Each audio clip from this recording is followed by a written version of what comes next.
Hey gang, what's up? Just Ehren right here, Canadian Looney. Good to see everybody. How you doing, gang? What's up?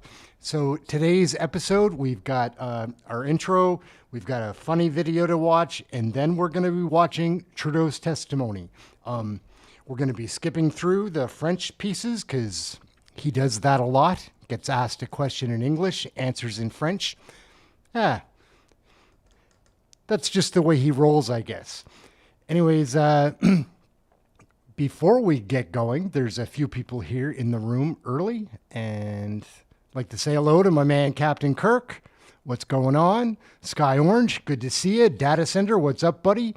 I saw Scott in here. How you doing, Mr. Scott? Stinger 007, always a pleasure to have you in the room. I saw Mike Malash. I always see Mike Malash early. What's up, buddy? So we're going to jump into it. Did I say Data Center? Data Center, what's up, buddy? I see you in the comments, too. You're a funny guy. Let us get into this. Oh, hello. Do you have a warrant to be here? Oh, yeah. It's time for a change in this country, my friends. A real change. Wiggle and squirm as you might, it is really hard to put lipstick on a pig. When I'm Prime Minister, I will keep my promises. WTF. Here. I know this place is where I am. No other place is better than. No matter where I go, I am proud to be Canadian. I am, you know I am. The worst that works.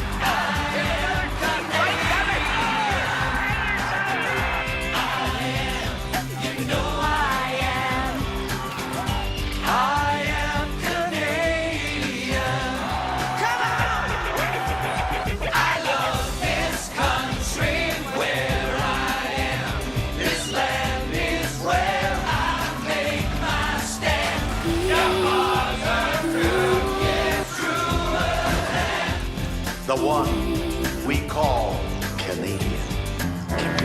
What's up, Rita D'Alessandro? Mary Atwell, good to see you. True Blue Brother, what is shaking? Andrew W., what is going on? Rock Girl, good to see you. What's up? Smash those like, guys. Let's get a crowd in here.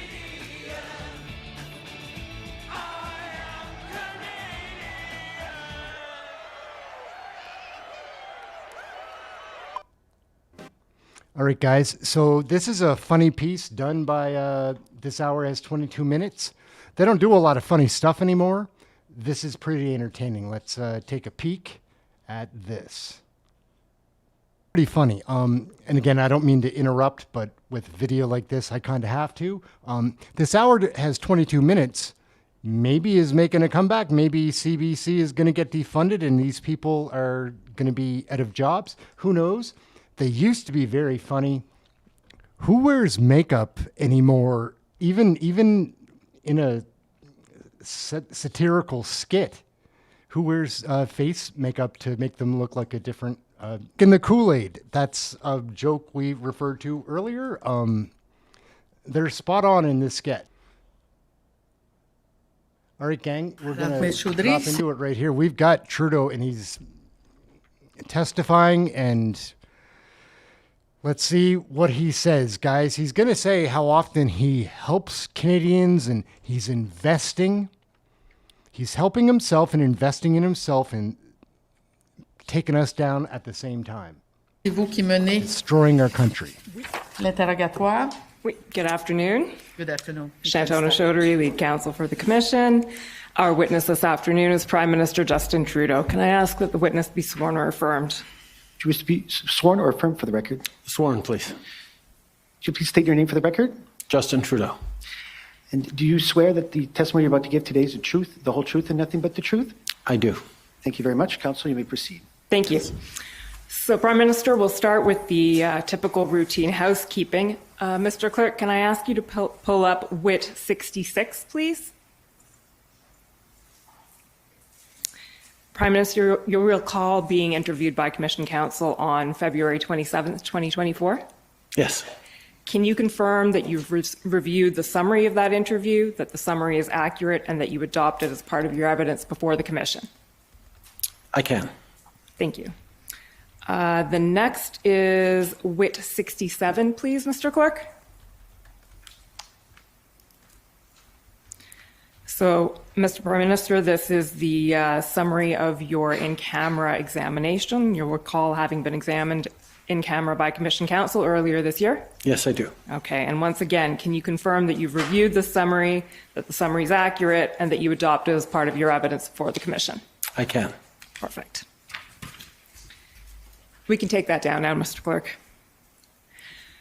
So I'm going to ask you to start today, Prime Minister, by asking a pretty general question, but nevertheless a fundamental one, which is, having been Prime Minister now since 2015, can you paint for the Commission a picture of the foreign interference landscape over your tenure as Prime Minister? And before you answer, I'll just put two sort of precisions on that. One is that we know foreign interference comes in all shapes and sizes, but the kind of foreign interference that interests us most today at this Commission is obviously foreign interference in democratic processes and electoral processes and institutions. Second, it goes without saying, but in answering this question and all questions I pose to you, please stick to information that can be safely publicly disclosed. Indeed. One of the things that we had grown concerned about as a party when we were in opposition before the 2015 election was the lack of oversight by parliamentarians into what was going on in our national security universe in this country. The example of the Afghan detainee documents, where there wasn't a process whereby parliamentarians of different parties, of opposition parties, could examine top secret material, was seen as a lacking that Canada had, certainly compared to our other Five Eyes partners, which is why in our 2015 campaign platform, we committed to creating a National Security and Intelligence Committee of Parliamentarians, whereby parliamentarians of all different parties would be sworn into the highest levels of clearance to be able to oversee, verify, and ascertain that everything that our national security agencies were doing was, on the one hand, compliant with Canadian values, rules, and the Charter, and on the other hand, doing everything necessary to keep Canadians safe. So we started in 2015 with a commitment to strengthen our national security institutions. We did that by the creation of National Security and Intelligence Committee of Parliamentarians. We also combined a number of oversight organizations into NCIRA, which is a more judicial or academic or high-level oversight of our national security agencies, as well as, as we began to govern, strengthened our various national security and intelligence agencies and tools. One of the things I did is I changed our national security advisor to a national security and intelligence advisor, because it's not just about security, and obviously the work around intelligence was getting more and more complex and important in part of keeping Canadians safe. Over the course of that first mandate, we witnessed the significant foreign interference allegations or threats during the 2016 presidential election in the United States, where Russia, certainly through misinformation and disinformation online, attempted to interfere.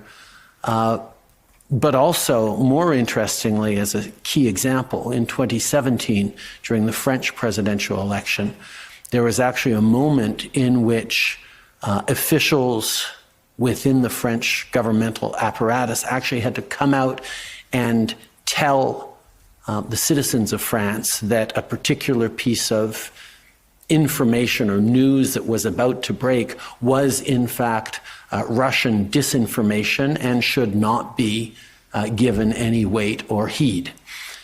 That got us to reflecting on whether or not Canada had a potential to intercede in an election campaign if there was a significant threat of foreign interference impacting the ability of our elections to actually unfold in a free and fair way. So we got to work on developing such a mechanism here in Canada, which ended up being two mechanisms, both the site task force that allows our security agencies to monitor very closely the goings-on in the election, and the panel of five, which is top civil servants who would have the ability, if they deemed it necessary, to actually go public or take other actions to ensure the protection of our democratic institutions and electoral processes from foreign interference. One of the other examples of things that we did during that time in 2018, when Canada hosted the G7 leaders meeting in Charlevoix, Quebec, we actually brought forward and created the G7 Rapid Response Mechanism, which was designed to monitor and respond to threats of misinformation and disinformation in our democracies, a tool that has been successfully used over the past years since in a number of different occasions, and indeed was more recently actually strengthened to weigh in a little more on the democracies in Eastern Europe, where we're seeing significant interference by Russians, given the conflict in Ukraine. Okay, thank you for that summary.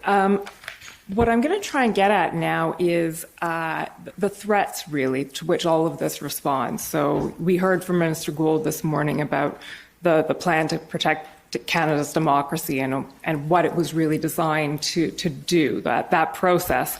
Mr. Clerk, I'm going to ask you to pull up a document, CAN 019496.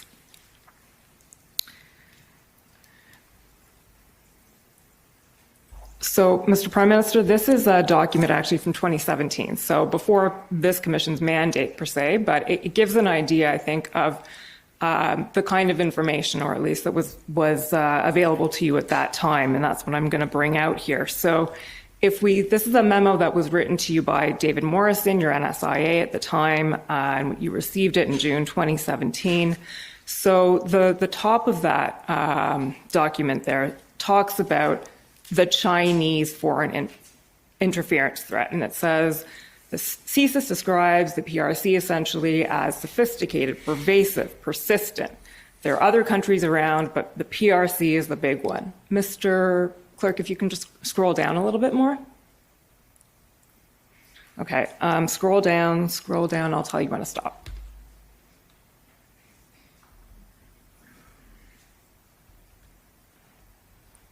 Keep going. Okay, there we go.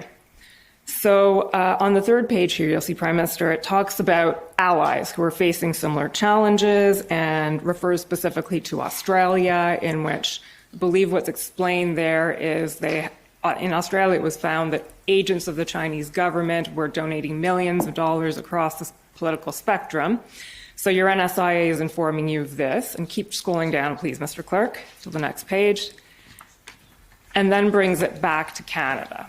Scroll down a little bit more, please, Mr. Clerk, till the next page. BCO comments. There we go. Okay, last page. Politicians and elected officials, in particular at the provincial, territorial, and municipal levels, are largely unaware of the PRC's and others' efforts to influence Canada's political landscape, making them more vulnerable to these attempts, either in Canada or when traveling abroad. So there's that, and then scroll down just a little bit more, Mr. Clerk, so we can see the last part of this. So this is, I'm sorry, I said it was David Morrison, it's actually Daniel Jean. This is a very sensitive issue, and public efforts to raise awareness should remain general and not single out specific countries to avoid potential bilateral incidents. However, countries across the line should be reminded of appropriate conduct and risk of consequences. So, Mr. Prime Minister, I'd like you to speak to those points if you can. First of all, the level of knowledge about foreign interference, the level of threat, here we see it coming from the PRC, and also that tension between sort of exposing something about foreign interference, while at the same time having to balance international relations, bilateral incidents, and the like? Well, first of all, it's a good example, as I spoke about the experiences in the United States and in France. The experience that Australia had, not with Russia, but with China, is another excellent example that we were very aware of at the time, and highlighted the fact that there are foreign state actors who are interested in playing a role in our democracies or in disrupting our democracies. The difference between Russia and China is a significant one in that China has a very large diaspora of Chinese Canadians who are often the first targets of interference efforts by a foreign state, by that foreign state. So we were very aware of it. As a politician in Canada for 8 years when I became Prime Minister, I was certainly aware of the various ways officials and different countries, particularly through diasporas, can take an interest in Canadian political processes. But to understand it better, one of the first things we did in 2015, maybe into 2016, was request a briefing from our national security officials that would go at some of the things we had heard, some of the things we knew or understood as opposition politicians now in a position of being in government, that we wanted to understand more about the role of foreign interference in particular communities, and we even wanted to know about particular individuals that we had heard things about, and understand what landscape we were actually walking into, because we suddenly had access to a very sophisticated and excellent national security apparatus that when one is a simple opposition politician, you don't have access to. So from the very beginning, we knew there were things we needed to know about. And we got briefings on that, and this 2017 memo is certainly a continuation of that level of awareness. The issue of it being a sensitive issue is quite germane, and it evolves over time. Back in the early days of our government, we were very much looking to deepen the trade and commercial ties with China, seeing it as an opportunity for exports. One of my biggest files of the day on that was trying to restore the canola shipments that many Western grain farmers were relying on, that were seeing irregular blockages from the Chinese authorities. So that was part of our work.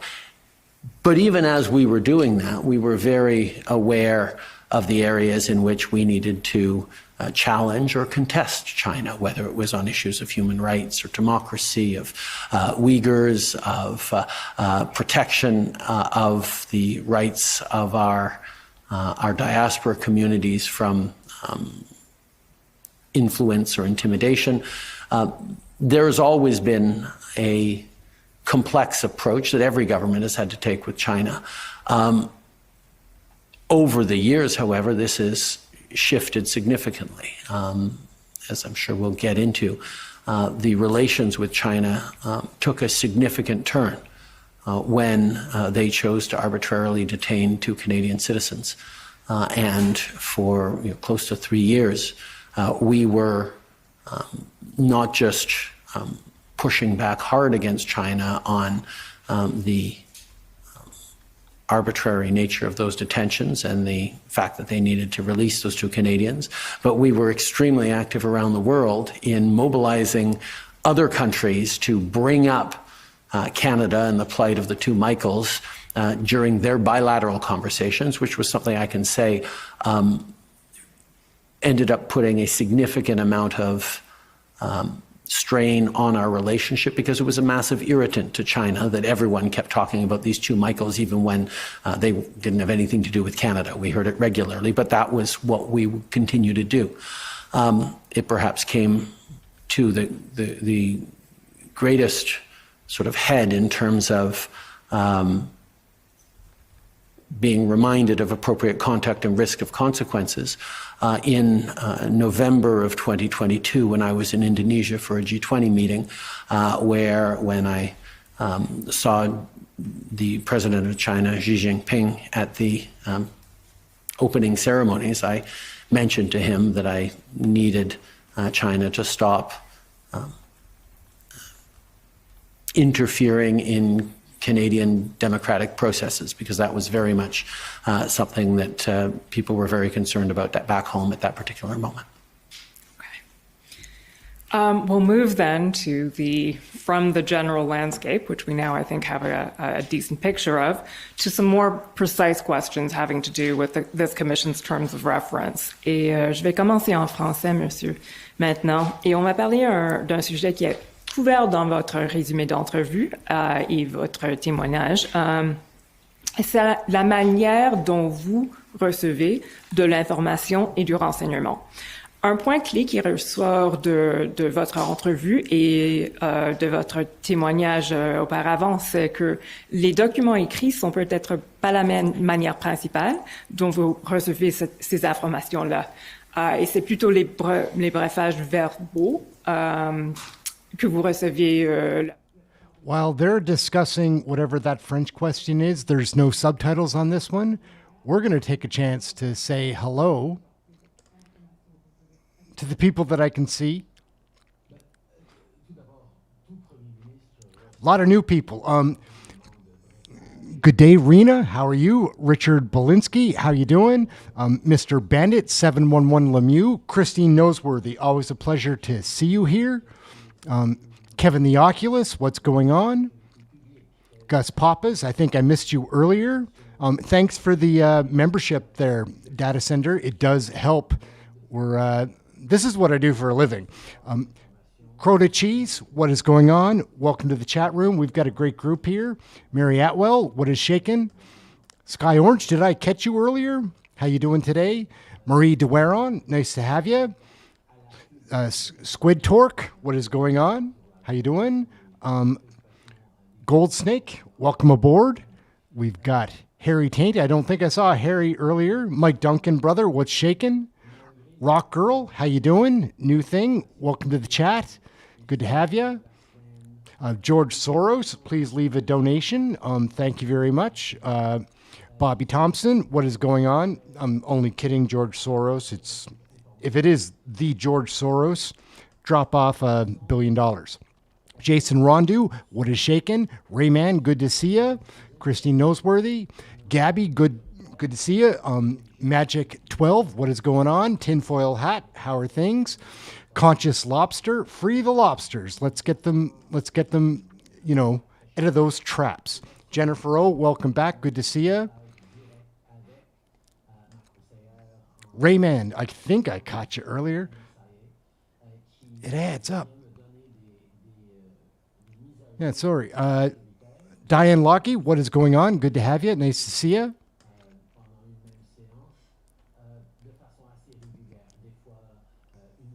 Yeah. Oh, hey, Raz, what's going on, brother? Good to see you, man. Out of the YT jail, are you?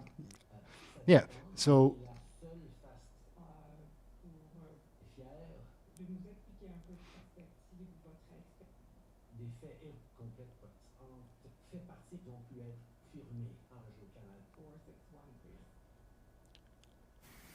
He's back to speaking English. Nos services de renseignement et d'information. We'll probably come back to some of that as we go along. I'm going to take you to the 2019 election now specifically. Mr. Clerk, can you pull up CAN 005461, please?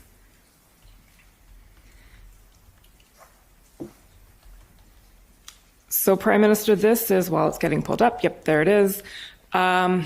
We know at this point in the evidence before the Commission that on September 28th, 2019, the Site Task Force and CSIS gave a briefing to the security-cleared representative of the Liberal Party about foreign interference in the Don Valley North riding. We also know from Mr. Broadhurst that he then received that information. How did this play out from your perspective? Late in September, as I was coming through Ottawa, I believe I was on my way out across the country for another stretch of campaigning. I believe it was on a Sunday as I was heading out after Saturday with my family. If you guys could remember to smash the like, it does help. Let's get a big crowd watching this. Like, he's going to make a fool of himself. When he thinks he's fooling Canadians, he's not fooling anybody in my chat room, I don't believe anymore. We're done with that BS, right? Mr. Broadhurst met me at the airport in a holding room, in a lounge on the government side of the airport, government terminal in the airport, to let me know of concerns that he had received from the site task force and CSIS about the nomination campaign, the nomination election, the nomination race contest in Don Valley North. He shared with me that intelligence services had shared with him concerns that Chinese officials in Canada had been developing plans to possibly engage in interference in the nomination contest, specifically by mobilizing buses filled with,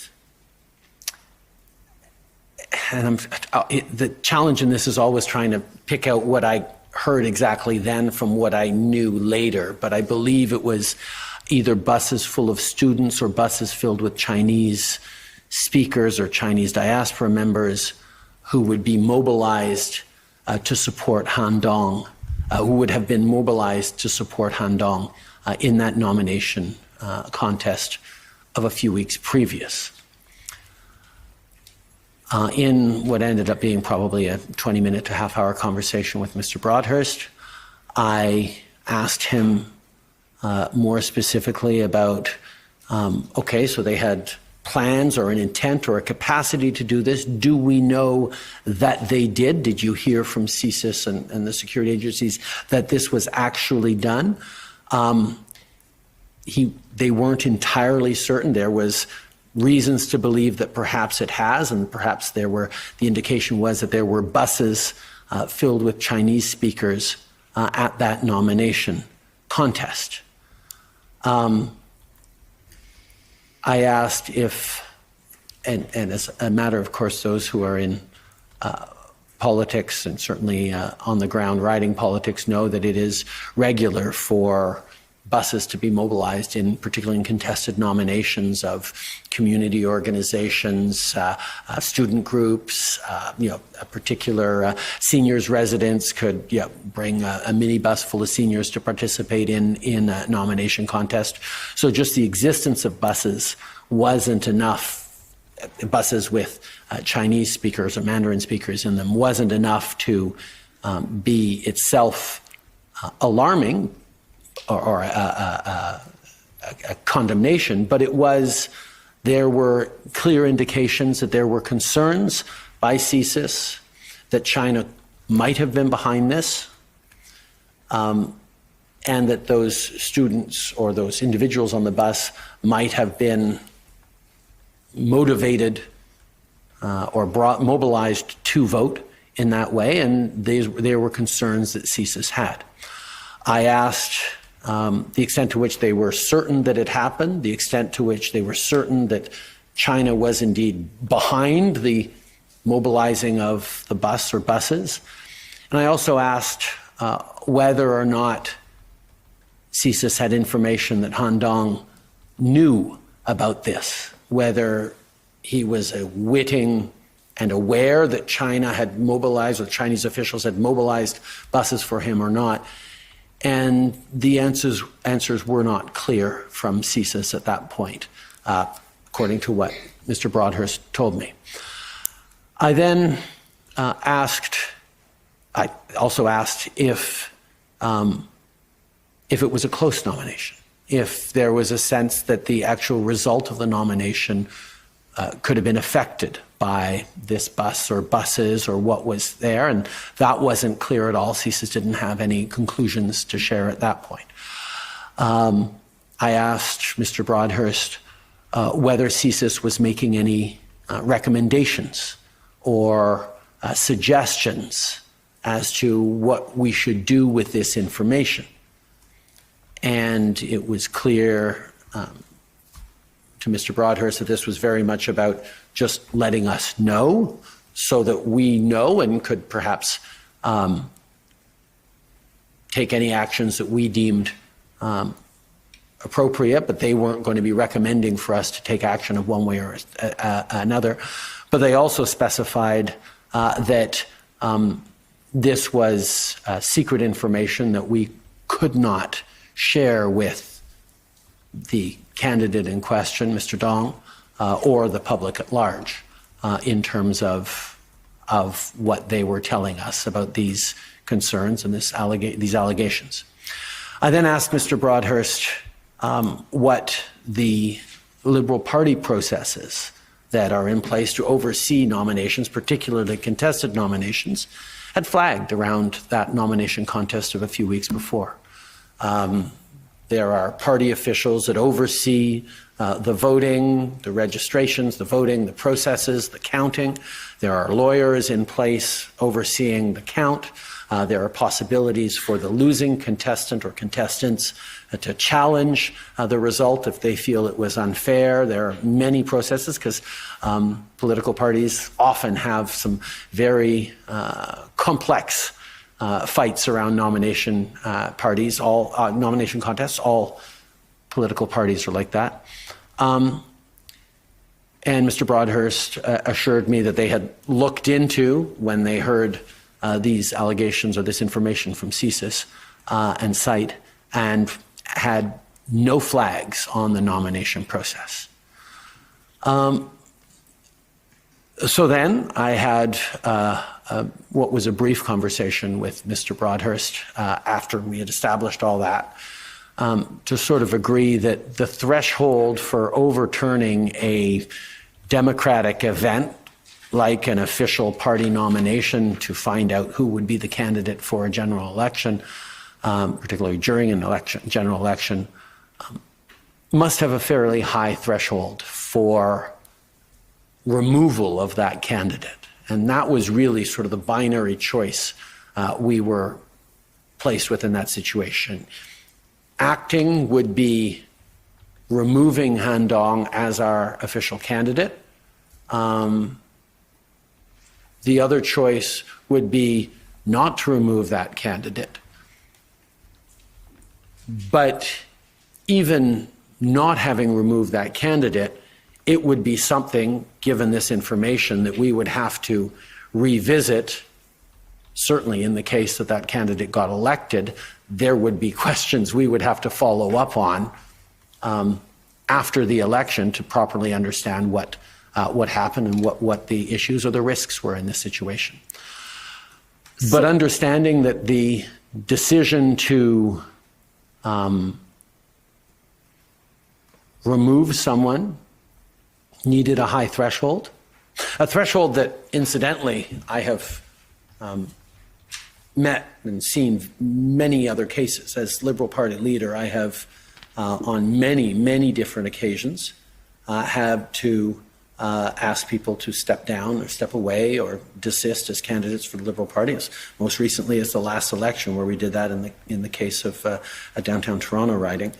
But in this case, I didn't feel that there was sufficient or sufficiently credible information that would justify this very significant step as to remove a candidate in these circumstances. So where does that leave you? So you don't exercise that option, and you put it as a pretty binary choice there. But you have this information, you receive this information, it's, as you say, classified information that you can't share. what are you able to do? Where does this leave a political party receiving this information? Well, it meant that after the election, when we were out of caretaker period, where I went back to being primarily prime minister and not simply leader of a political party with 338 candidates across the country, I was able to turn to our intelligence agencies and say, we need to know more about this. We need to understand what the context is, because the answers that we get on that will have a bearing on choices we could make in the future about different roles or responsibilities for an individual in such a situation. Okay.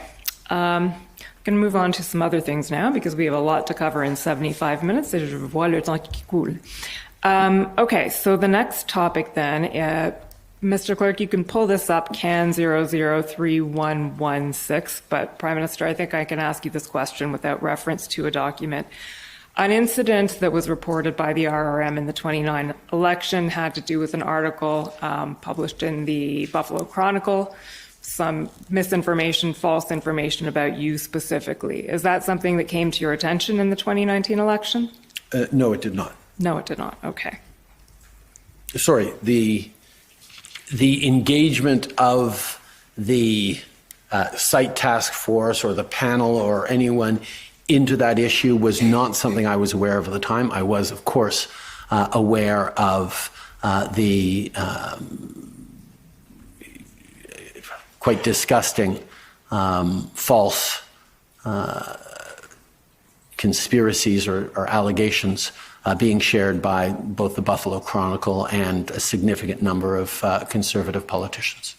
Okay, so you were aware of the article, but not how, let's say, the apparatus was dealing with it. I may have been aware of the article. I was certainly aware of the allegations and the accusations that were heinous and untrue in that. Okay. I think that's probably what we'll cover for 2019, although I do want to pull up CAN 015487, please. So, Prime Minister, this is the memo from David Morrison. I misspoke earlier. This is January 14th, 2020, I think, when you received this. And it's essentially a report on the 2019 election, not on the outcome of the election, but on the operation of the site task force and the panel. Mr. Clerk, can you scroll down to the third bullet, please? Actually, could I just quickly look at the box? Yeah, sorry. Yeah, the third bullet. Yes, that's fine. Okay, so what they say here is pre-election intel briefings and monitoring provided a baseline assessment, suggesting that foreign interference would be commensurate to overall interference campaigns, while some instances were noted and some TRM as a threat reduction measure were taken. None of these activities met the threshold. And then, Mr. Clerk, can you keep scrolling down? Next page. Keep going. I'll tell you when to stop.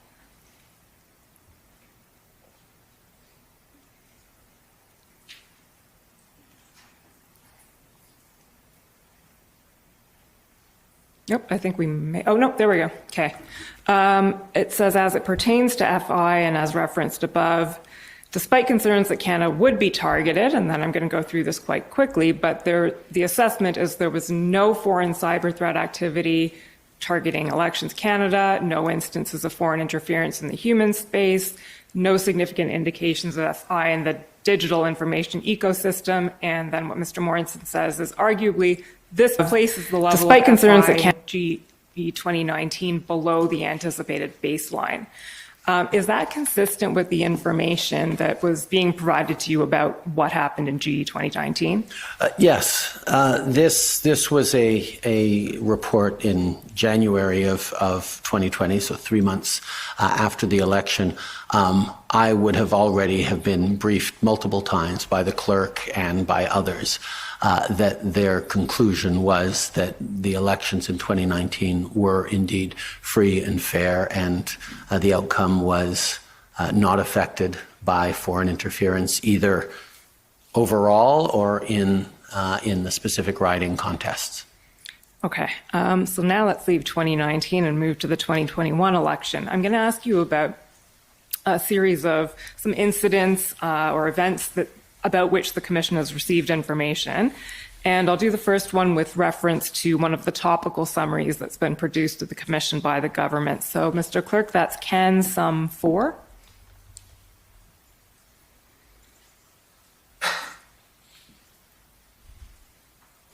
The title of this one is a bit of a tongue wrong with twister. this The guy? Possible People's Republic of China foreign interference related mis or disinformation. So what we have here, if you can scroll down past the caveat page, Mr. Clerk, is a summary of essentially allegations of misinformation about the Conservative Party, its leader Ehren O'Toole, and I think Kenny Chu was in there as well, that were circulating during the 2021 election. So my question to you, Prime Minister, is this something that you were aware of as it was occurring in 2021? During the 2021 election, no. Shortly after the 2021 election, when the Conservative Party went public with its concerns in the sort of the week that followed, I learned about it through media reports. Okay. And were you aware that the Conservative Party had raised those concerns with the government as well? Not at the time, but later I would learn that through briefings. Okay. Months later. The next one then is, where is the next one? Can Sum 13, please, Mr. Clerk?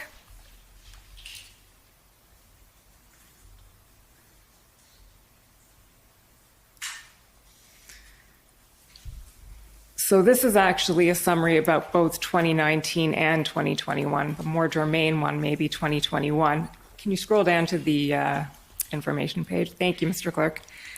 So what this summarizes, you'll see, is expressions of partisan preferences by certain PRC officials in Canada. And what it says about 2019 is that there was reporting that some PRC officials expressed political preferences which were party agnostic and opportunistic at a riding level. So then scrolling down, please, again, Mr. Clerk, in 2021, there was reporting that some individual PRC officials in Canada made comments expressing a preference for a Liberal Party minority government. The rationale was they don't perceive any of the political parties as being particularly pro-China, but perceived minority governments as being more limited in terms of enacting anti-China policies. So this reporting of an expressed preference by certain PRC officials for a Liberal minority, was that something of which you were aware at the time? No. As I said, both the 2019 and 2021 elections happened in a context of significant tensions between our government and the government of the People's Republic of China, particularly over the illegal and arbitrary detention of 2 Canadian citizens, the 2 Michaels.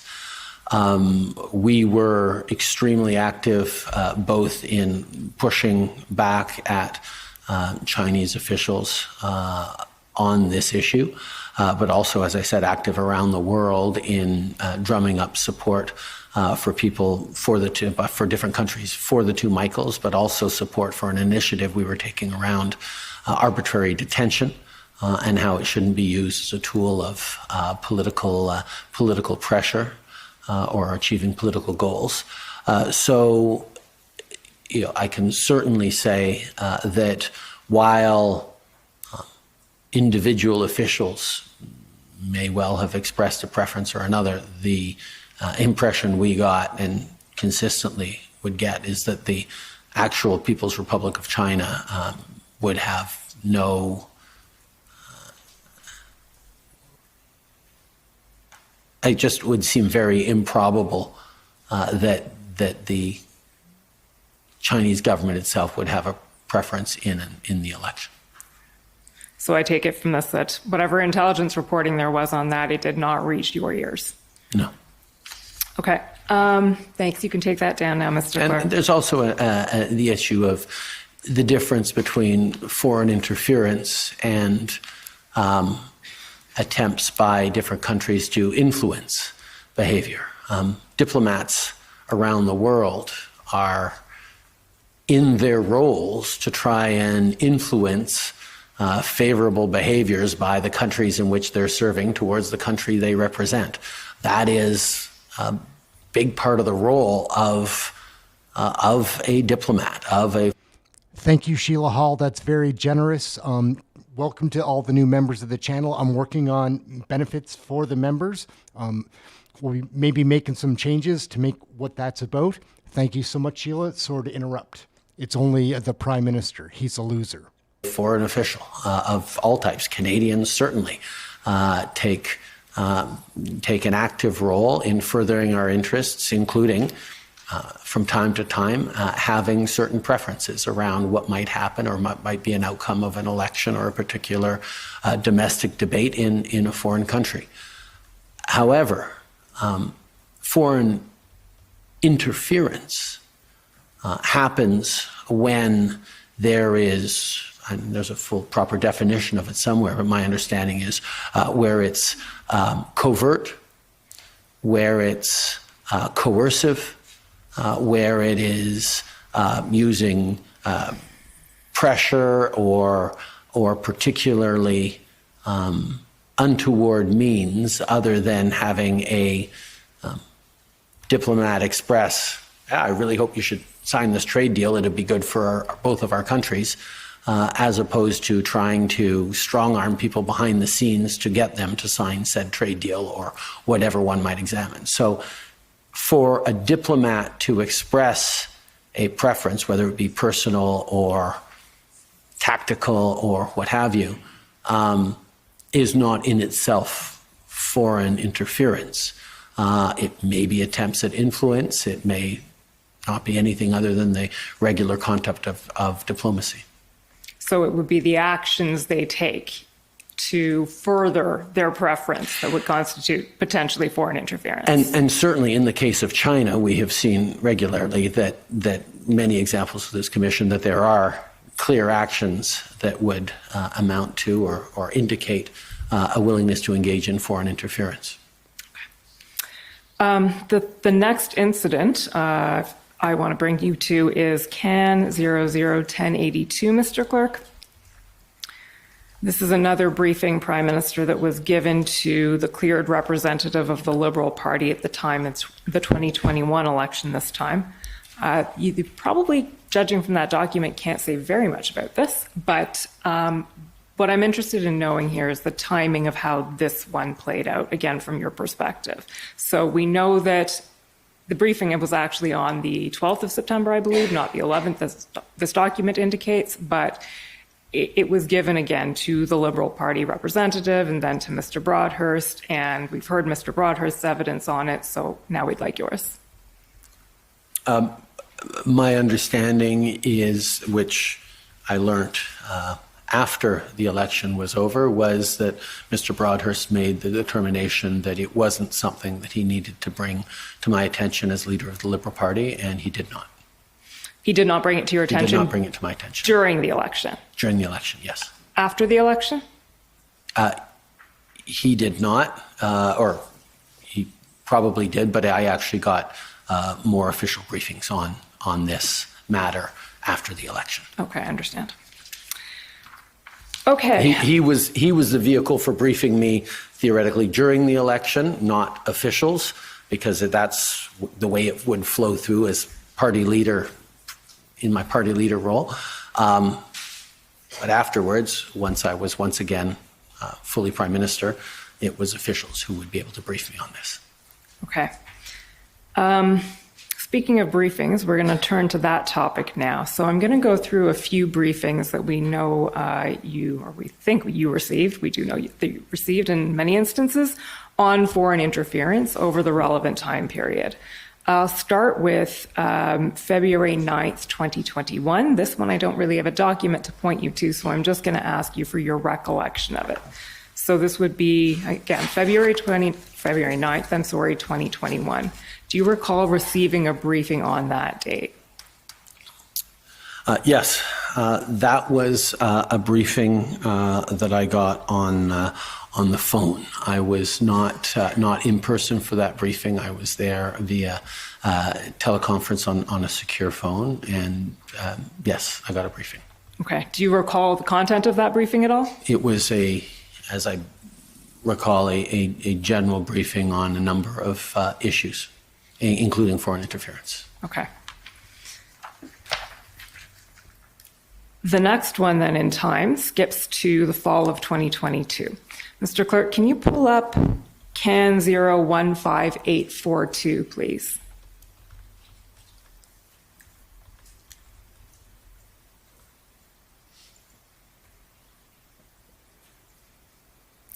Okay, this document, which has been talked about quite a bit in these proceedings, is briefing notes to the director of CSIS. And Mr. Clerk, again, can you scroll down just so the Prime Minister can see a bit of the document and its content?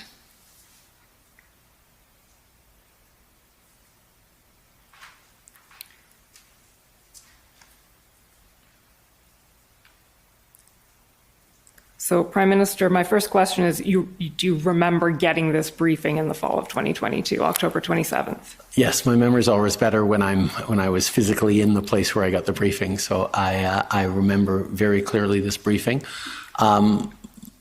This briefing was actually an overview of a number of different cases and situations, none of which had to do with federal elections.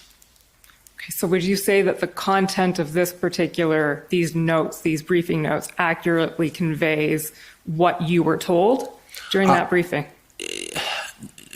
Not particularly. Obviously, there are elements in this that are consistent with the briefing that was on different elements of foreign interference. But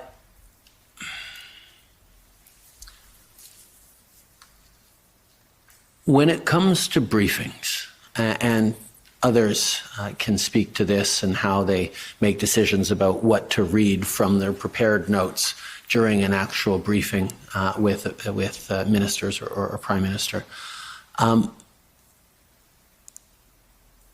But it is much more of a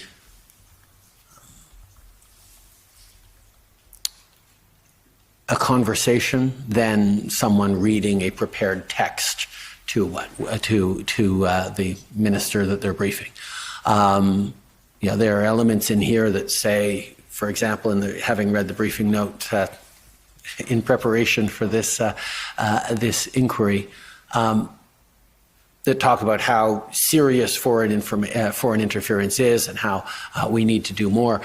That wouldn't have been something that the CSIS director or the national security advisors or whoever would have had to spend much time on, because they would have known that we did understand how serious foreign interference is and how much we take it seriously. And actually, that was why we would spend more time on specific cases or concerns that were really the meat of the briefing. So while notes are prepared for the briefers, what actually becomes the most important thing that I certainly recall about those briefings was the various and specific cases we went through and how they are examples of concern or not concern, that we then have to behave in certain ways or have follow-ups on this or that. I mean, it is much less a large theoretical briefing and much more concrete.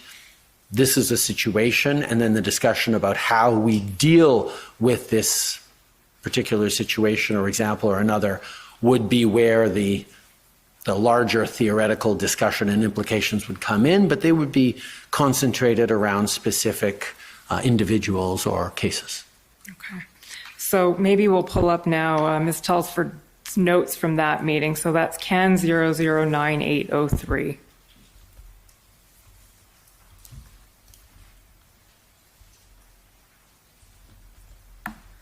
A little more sparse than Brian Clow's would be, but at least we have a few points here. Do these notes help shed any light on what was dealt with in that briefing for you, Prime Minister?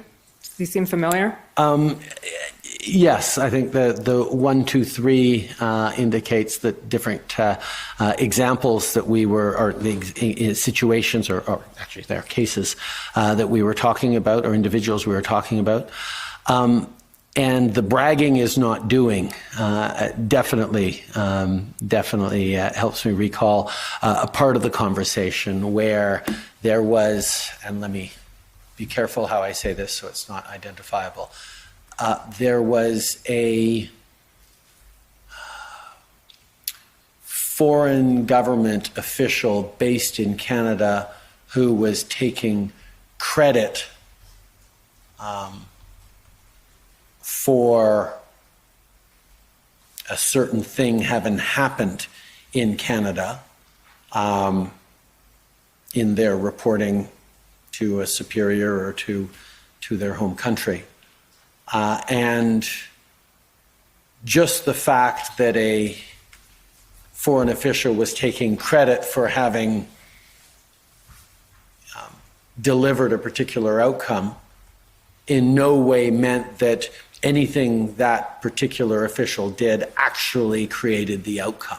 Bragging is not doing. So, one can imagine a diplomat in a far off land, wanting to write back home to say, see, look what I did, aren't I good? We got the outcome we wanted, perhaps. When that individual may not have had any actual bearing on the outcome of the particular event. Okay.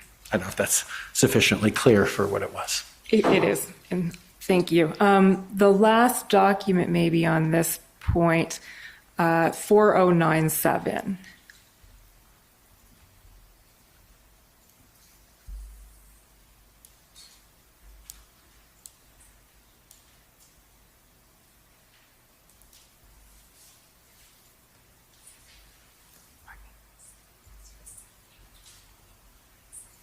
$4079, sorry.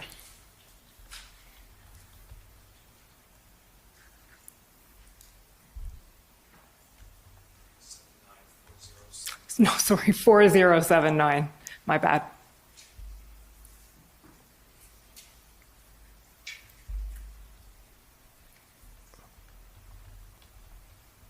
There we go. Okay, so again, these are notes from that day. So if you can have a quick look at these, Prime Minister. The non-redacted parts of these.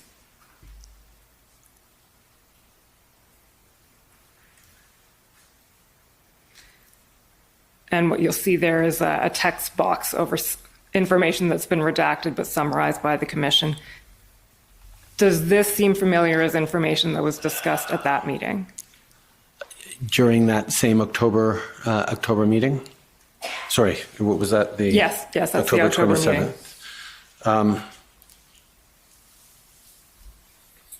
I couldn't really speak to it. There's too many redactions on a document that I would never have seen.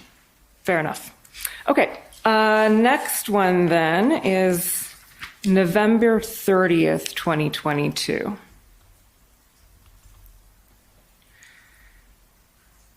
Can we pull up, please, Mr. Clerk, can 014285?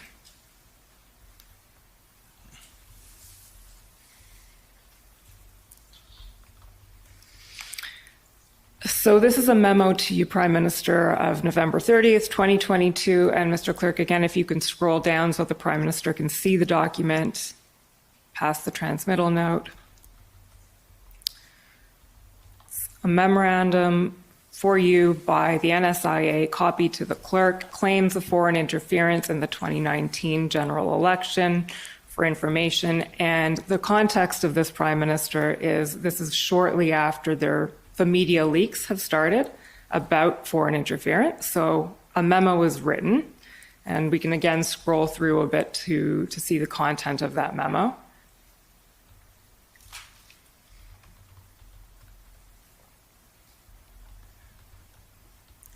You could just keep going a little faster than that. I'm not really going to stop on anything. But I will ask you now that you've seen it a little bit to just scroll back up to the summary part, Mr. Clerk. Okay, there we go. PCO searched its holdings. So what's happening here is the NSIA and PCO are trying to figure out what you were briefed on and when. And so there's a paragraph here. PCO searched its holdings, engaged security and intelligence partners to identify instances when briefings on suspected FI in the 2019 general election were provided. That identified a single PCO information note dated January 14th, 2020, which is the one that we've seen earlier, and then it references the February 9th, 2021 briefing. Is that consistent with your recollection of when you were briefed on these issues? Sorry, is this note of November 30th, 2022 was when we were asking, okay, there have been all these leaks on, what may have happened during the 2019 election, and we were asking, were these things we got briefed on? Were these things that we were flagged at that time? And yes, that's the single PCO information note dated January 24th, 2020. And then the February 9th, 2021 briefing. So all I'm asking is whether that's consistent with your recollection of when you were briefed on these issues.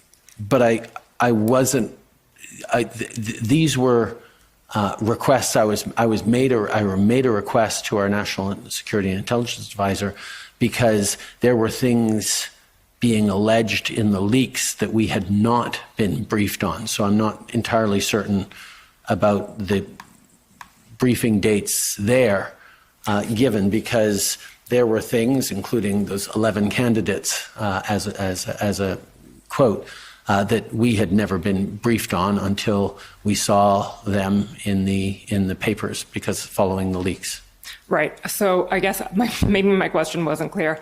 The content of this particular document, I'm not asking you about, except just to confirm that this is consistent with your recollection of when you were briefed, the January 2020 and the February 2021. January 2020 was the memo that we looked at earlier. Sorry, that was the David Morrison memo? Right. I never read the David Morrison memo to my recollection. I got briefed on the contents, which was basically that foreign interference was lower than expected and the elections were free and fair in 2019. Those were the top level conclusions. Just going to take a moment here to say hello to a few people that haven't seen in a bit or maybe are new to the room. Yeah, Nathan Keating, did I get you earlier? Carolyn Robb, what is up? Ryan67, good to see you. Fitzchamp, what is going on? Always a pleasure to see Patty Zadow in the room. Blaze Lionheart, what's shaking, baby? We've got Chris Murray in the house. Soul Survivor, welcome. We've got Mudkip1, always a pleasure. Annie G, welcome back, good to see you. Blessing Immunity, what is going on? Bless this immunity, pardon me. Kirk Hockley, what is going on? Good to see you. Welcome. RBG, yep. How you doing? Some people have funny handles.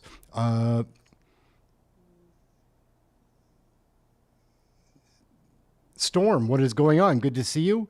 Lisa, how are you doing today? Angry Rabbit, welcome. Drizzle Jizzle, what's up, funny man? Jimmy Angel, how's it going up there? And Steve Bloys, did I catch you earlier? The other Randy, welcome back, man. Where you been hiding? Ha ha ha. M Hobbs, 22, what's going on, bro? Yep, we're going to jump back into the show. If I missed anybody, I apologize. I'll try to get back to saying some hellos to people. Conclusions that I was briefed on within days or weeks of the end of the 2019 election. By the time we got around to January. And Christopher Miller, how are you doing? Good to see you. Have that report. I ended up reading the Judd report, I believe, was the... What is up, Savage Silence? Full assessment of the work that the panel did during the 2019 election, but I did not read that. I did not receive that January 24th note because I'd already been briefed on its entire contents. Okay. That's... And then the February 9th, 2021, what note was that? Was the phone brief that we spoke about earlier? Yes. Right. I guess that goes back to your point about oral briefings are what really get to you, not necessarily the written ones. Okay, can we then pull up, Mr. Clerk, CAN 017673? And let me just, I mean, I wouldn't want to give people the impression that briefings weren't something particularly, intelligence briefings we took very, very seriously. But in most of these secure briefings, we would go into a SCIF, a secure compartmentalized room, where we would be told, we were told to leave our phones outside, take off our watches and our Fitbits, make sure we're totally secure within a Faraday cage. And then we receive the briefings, often being told, no, we can't keep any of the documents that are given. We can read the documents that are given, but we then need to return them to the officials. Certainly in the beginning, we were never clear on whether we could take notes on this either, because security was important. Fortunately, as we've all seen through various inquiries, it's a good thing Brian Cloud does take notes. But you know, there was always a sense that there was lots of written material and lots of tracking of that information, as a government must, in taking very seriously all these things and very careful controls.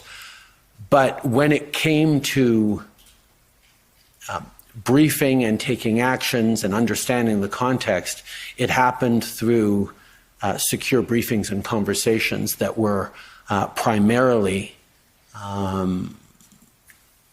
us receiving information, us asking questions, us directing further actions or research in this area or that area that they would then take away and do.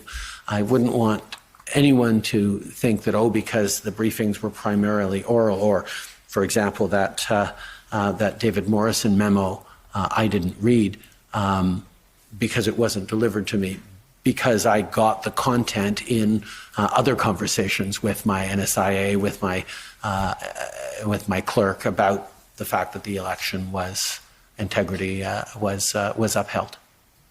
Okay. We'll just go to some other notes then. I believe these are Brian Cloud's notes from November 30th, 2022. Do you recall this briefing or this meeting, Prime Minister? My notes indicate that this was immediately before question period, a briefing that happened over lunch hour as I was preparing to go in to deal with some fairly intense questioning on the issue of foreign interference, given the explosive nature of the media stories stemming from unsubstantiated and uncorroborated intelligence shared by a leaker. So these were, these were conversations around what I could say and what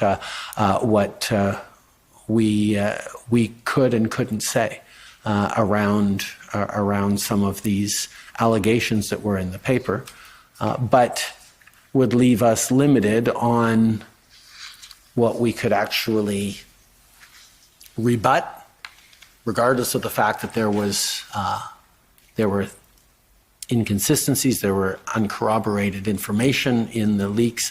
There were also things that were flat out wrong. But I was reminded of the old story of some FBI agent questioning a witness in an organized crime situation and saying, well, did you meet with that mobster in LA? The guy says, I can't comment. Did you meet with that mobster in Detroit? I can't comment. Did you meet with that mobster in Miami? No, I definitely did not. Sometimes in denying something, you're giving information you couldn't. And throughout my preoccupation and why these leaks were of such deep concern was that we couldn't actually correct the record without, in some cases, confirming the tradecraft and the work that women and men in our security agencies and sources relied upon by our security agencies to keep Canadians and our institutions safe without putting them at risk, without sharing with adversaries some of the information or the methods that we use to keep Canadians safe. And that's part of the reason for the complex nature of a public inquiry into issues of foreign interference, that if we say certain things or if we contradict or deny other things, we could be giving our adversaries tools to actually understand how we go about detecting their interference or illicit ways of engaging to harm Canadians. It's a complex problem. So the next, I'm going to keep going with the briefings and the post-leak world briefings specifically, Prime Minister. Not long left, but CAN 018009, please.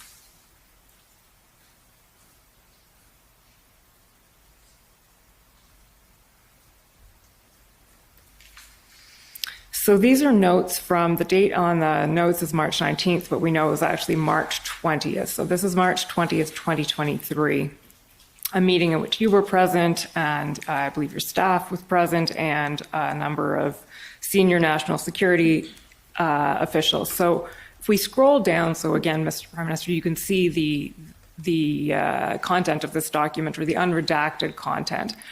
Are you able to tell us your recollection of what was happening at this meeting based on these notes? Yes, I remember this meeting well. If you actually scroll back up, please, Mr. Clerk, a little higher, so we get both. There, right there is fine. PM, that's me. Speaking of nominations, we were talking about. Thank you for we were talking about nominations in there, and I don't remember who the next speaker was. That's redacted. But the emphasis on charter rights, or the bringing up of charter rights, and further down, PM, no June 2019 meeting. Those are two examples of us working constructively with CSIS and the intelligence agencies to better understand and validate certain pieces of information. For example, in the information we were seeing, we'd seen that CSIS had a source that said that there was a June 2019 meeting that I was at that I can clearly and unequivocally at the time and since then confirm never happened. I did not have the meeting that the source had said. Now, this doesn't mean that CSIS got it wrong. It meant that CSIS was now able to validate that what their source had said in this situation was wrong, and therefore that puts a particular understanding or color on their ability to interpret other statements of fact or supposed fact that that source made. And that's part of how intelligence work happens. When you know for sure, when a source says something that you can verify is true, that makes them more reliable. When a source says something that you can then verify was wrong, that also gives you more information about that source. So it was important for us to highlight, for example, in that meeting that there was no meeting as was described by that source.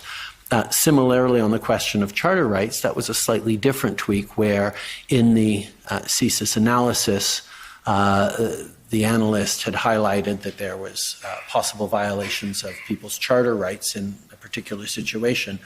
And we had asked and pressed for more sort of legal or judicial analysis of that assertion within, because it didn't quite ring true to our instincts as political actors in terms of the analysis that CSIS was making. Again, it's part of the process that one goes through as you engage with the experts in foreign intelligence and security in an active way to try and make sure we're understanding, getting the accurate picture, and able to then continue to keep both Canadians and our institutions safe through the various jobs we do.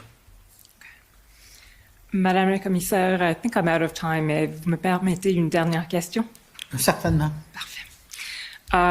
Mr. Prime Minister, I'm going to sort of ask you to conclude this by addressing the following question. So we've heard about the existence of foreign interference, the pervasiveness of the threat, and various measures that, as you said, have been put in place to combat this. You may know that earlier in these proceedings, we heard from a number of individuals who found themselves sort of in the receiving end, being targeted by potential foreign interference in some ways. And there have been calls for the government to do more than it's done already to address this and to protect Canadians.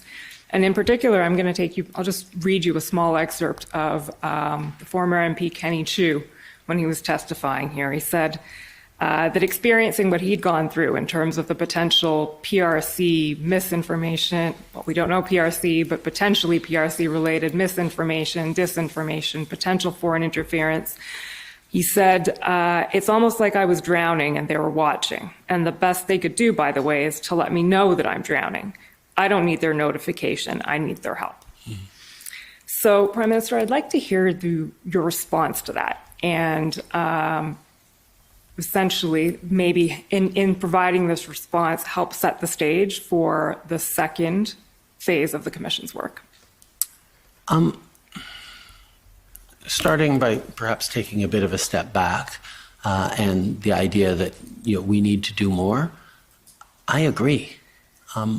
When we took office in 2015, there was very little, if any, mechanisms to counter foreign interference. Yes, our intelligence agencies did good work, but the idea or the priority of protecting our democracy,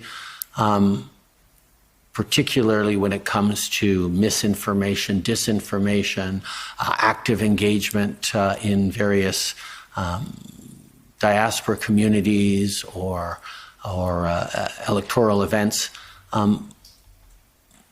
was not on the radar at all when we took office. It hadn't been something that the previous government or any previous government had done much on at all. So we started from a standing start. We created the National Security Intelligence Committee of Parliamentarians. We created NCIRA. We moved forward to the Rapid Response Mechanism, and we've continued to do more. Yes, the panel for the 2019 and 2021 elections cite, but we've continued to do more. We recently brought in a National Security Committee, National Security Council of Cabinet to address sort of strategic threats on a larger level. We're continuing to give more tools and powers and learning from what the P5 was able to do in 2019 and 2021 that they'll be able to apply in the 2025 election when it's likely to come. There is always more to do, and one of the things I'm very much looking forward to coming from the work this commission is doing is to make recommendations on how we can strengthen even further the protection of institutions and of our democracy. But that's only half of it. The other half is giving Canadians confidence in their institutions and their democracy. And whether it's a diaspora member worried about stepping up to running for elected office in this country because they're worried about the impact that might be real or perceived from a country they chose to leave many years ago for whatever reasons. There are real concerns and feelings involved. And ultimately, democracy only works when people are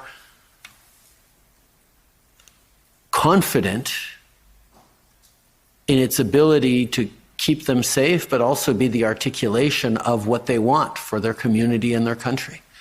That's where confidence in the integrity of the elections in 2019, 2021 is so important, and something that we have emphasized throughout this process, that every briefing I've ever got from all my intelligence and security experts is that those elections were indeed free and fair, and nothing we have seen and heard, despite, yes, attempts by foreign states to interfere, those elections held in their integrity were decided by Canadians. But the feeling that individuals can have that maybe our institutions aren't so strong, maybe they are impacted by foreign actors who wish to do ill to Canada and to Canadians, is something that we need to be very, very thoughtful about. And one of the ways ultimately to keep ensuring that our democracy is safe is to make sure that citizens themselves are engaged, active, critical thinkers who are empowered to see what is information, what is misinformation or disinformation, and be robust in their right to choose whatever direction they want for the country. And we've seen with the intensity of misinformation and disinformation, not just from foreign actors, but just on social media generally in many pockets, that it's not automatic. Democracy requires constant vigilance and constant hard work. Didn't happen by accident, doesn't continue without effort. It's not just effort of commissioners and politicians and spooks.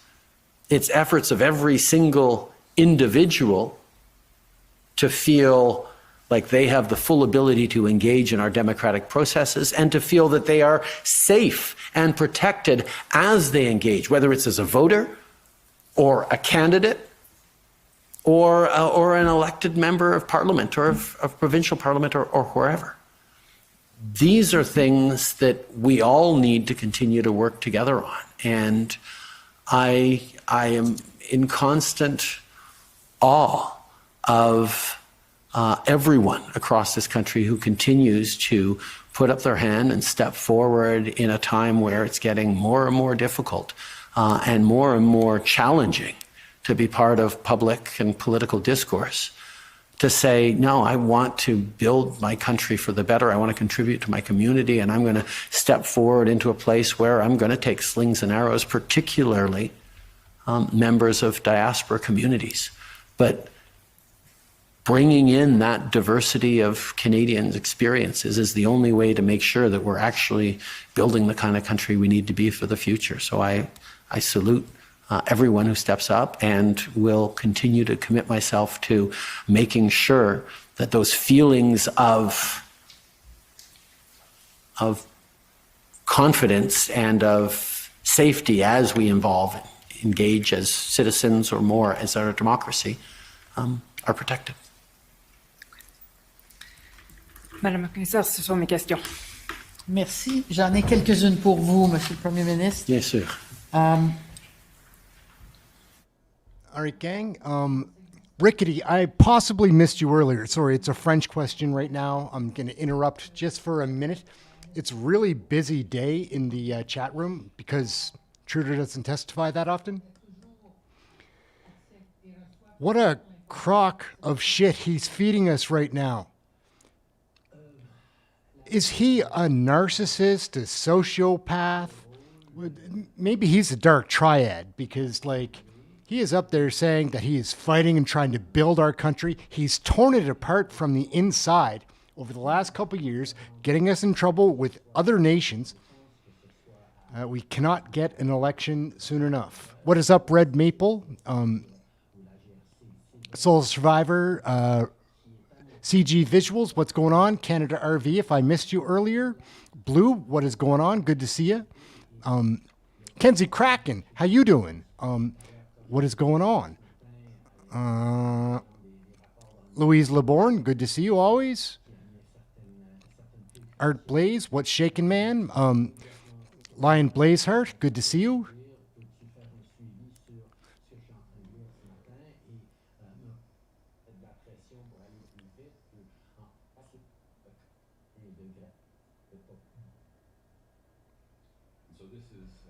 Here we go. He's back to speaking en anglais.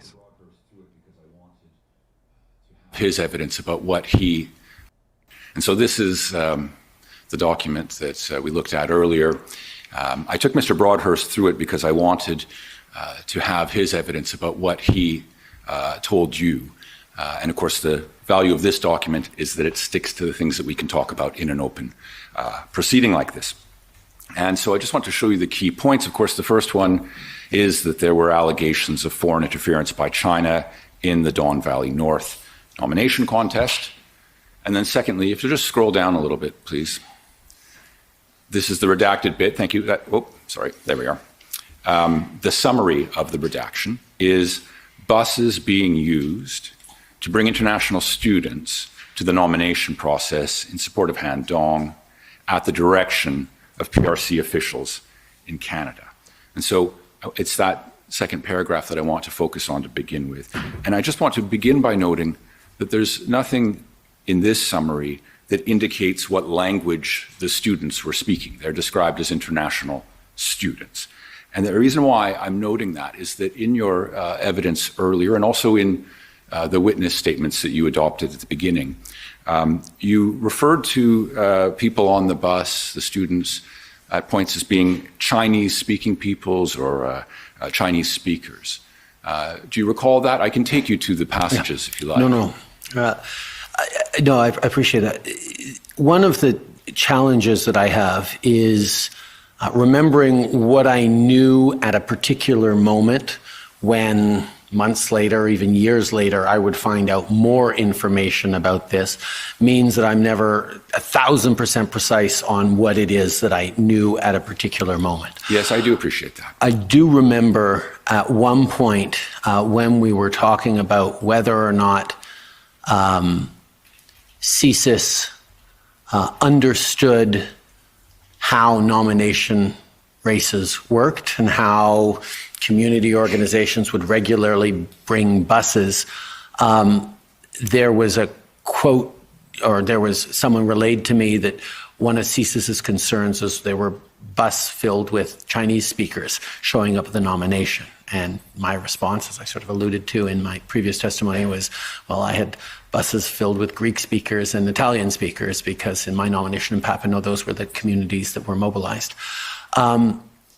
That phrase stuck in my head, but I will admit that I do not specifically remember whether or not the Chinese speakers or Mandarin speakers element was part of that, what I call the airport briefing, that briefing on this particular Sunday during the campaign, or not. Yes. But it certainly is consistent with this. All right. No, that's very helpful. And I will ask the court reporter to turn up WIT 067 on this.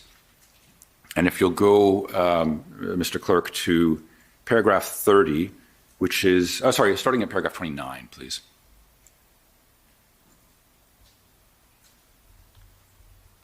Paragraph 29, there we are. Right, thank you.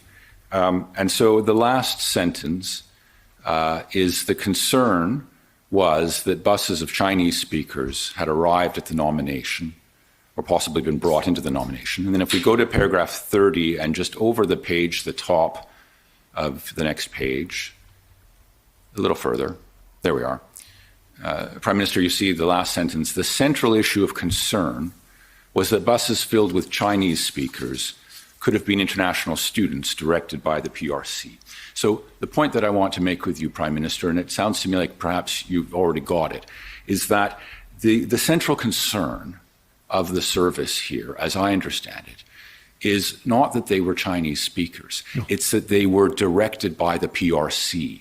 Had these people been students from Switzerland rather than China, but were brought at the behest of China and to do China's bidding, I say the service's concerns would have been absolutely the same, which is that this would be foreign interference. Yes, entirely. It is not the nature of that. That is part of what I remember as context around the service's concerns that China might have mobilized individuals. Yes. Thank you. And I appreciate you acknowledging that, and I'll tell you why. And it's because, as you will recall, there have been times where you have let us say, cautioned us all as the news about the allegations in Don Valley North came out and as other allegations concerning Han Dong came out.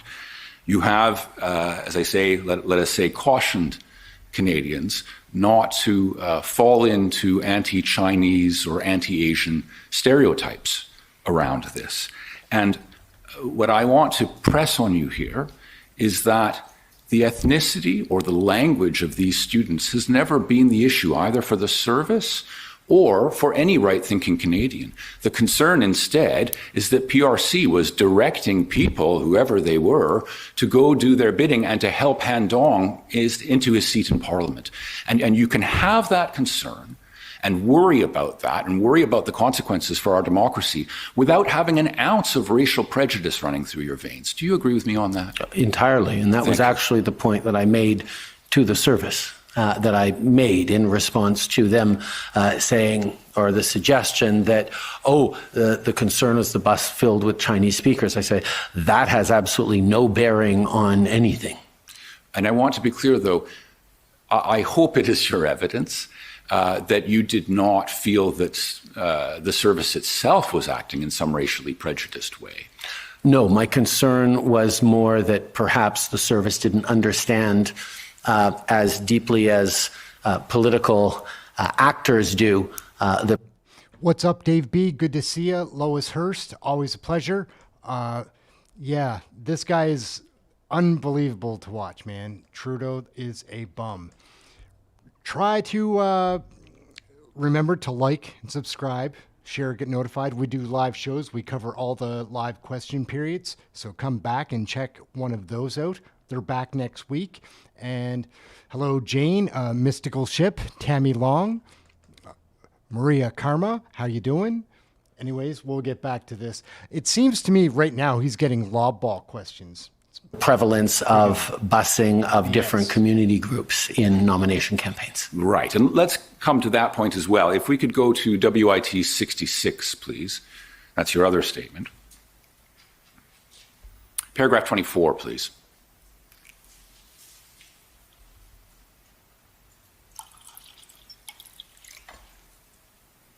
Thank you. And actually, it's at the top of page 7, so keep scrolling a little. Yes, stop there. In the middle of the page, Prime Minister, the fact that there were buses of Chinese-speaking people at the nomination meeting did not necessarily corroborate the allegation that the PRC was responsible. And in fact, I should have read you the sentence before as well. He, meaning you, Prime Minister, also remembered that the intelligence was only an allegation, included no evidence that the people being bused to polls were supported by PRC officials, right? And you go on to say, Prime Minister, that you remembered asking whether the service understood that busing is part of the nomination process. Is that right? Yes. Okay, thank you. And again, going back to the reporting I just showed you, there's obviously a reference to busing there. But what I want to suggest to you is that the emphasis, again, wasn't on the mode of travel for these people. They took buses this time, all right.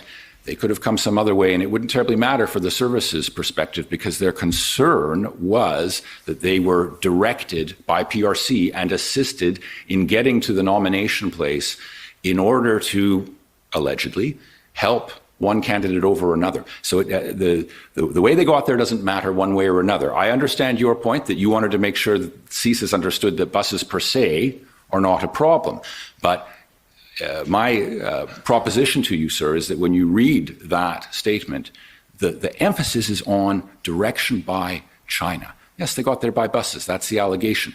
They could have got there by tricycles. It doesn't terribly matter. The point is they were directed by China. I would suggest that it might be more difficult for a foreign actor to organize fleets of individuals showing up on tricycles rather than filling them into a bus. I expect that's right. But one way or another, let's say they managed that miracle, CSIS would still be concerned, and rightly so. Absolutely. Yes. All right. I would like to take you to the David Johnson report for a moment now. That's at COM 104.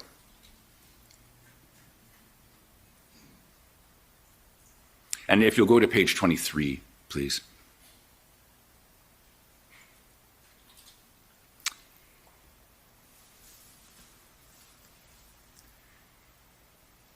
Now, I forgot that this is in 2 columns, so I'm not sure where I'm going to find my quote. Let me read it to you. I don't think it's controversial. You may recall that Mr. Johnson, and I hope we can find it in here somewhere, but Mr. Johnson concluded in respect of the Don Valley North allegations. He said, quote, "There is a well-grounded suspicion that the irregularities were tied to the PRC consulate in Toronto." Do you recall that, sir? I can try to find it for you if you don't.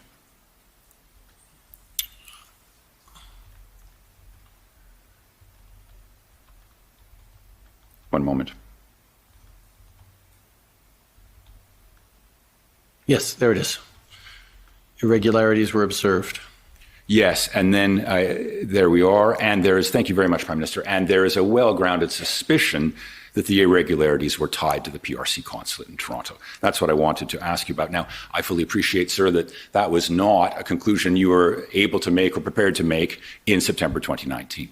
But my question for you is today, now that we've had Mr. Johnson's report and he's come to that conclusion, do you accept, first, that there were irregularities in that nomination contest, and secondly, that they were likely tied to the PRC consulate in Toronto? I'd suggest that irregularities being observed is not itself enough to overturn a democratic event.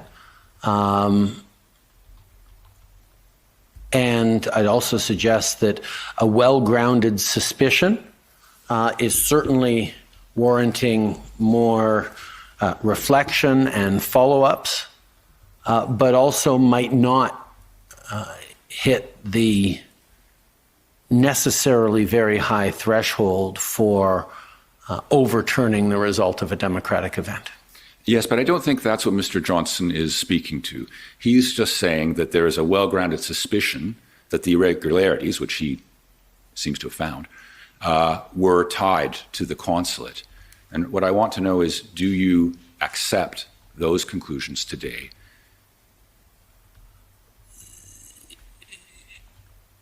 Yes, sorry, if you're not asking me about how I accept that there is a suspicion that PRC officials in Canada were engaged in some way with that nomination. I can't speak to irregularities. Perhaps you know what irregularities specifically Mr. Johnson was talking about? No, not as well as some people in this room. All right. Well, you do accept, though, and you say that there's a suspicion. Do you accept that it's well-grounded? That was Mr. Johnson's view. I can't speak to analysis made by others. I certainly, and again, distinguishing what I knew in 2019 from what I may have learnt later leaves me in an awkward position around answering this. All right. I'll move to my next document, and that is CAN 15842, please.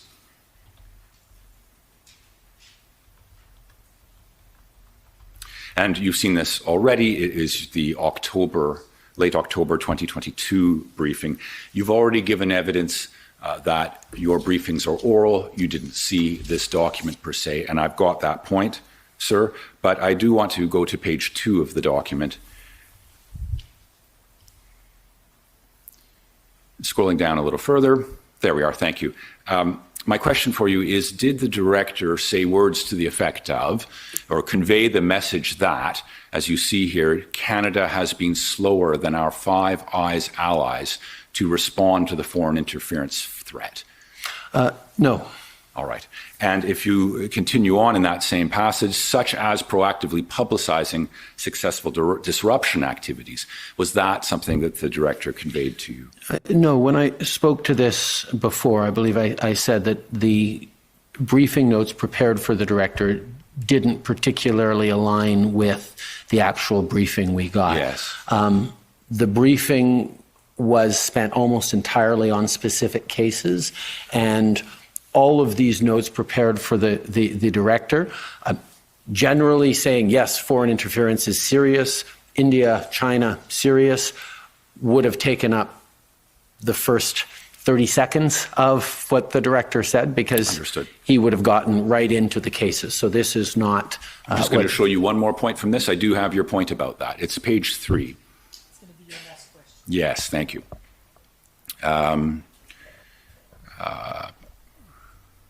Yes, it's the bullet point that begins with the word ultimately. Ultimately, state actors are able to conduct foreign interference successfully in Canada because there are no consequences, either legal or political. Foreign interference is therefore a low risk and high reward endeavor. Did the director convey in those words or in some similar words that message that this is a low risk, high reward endeavor because there are no consequences? No. Thank you. That's very helpful. Thank you. Counsel for Jenny Kwan.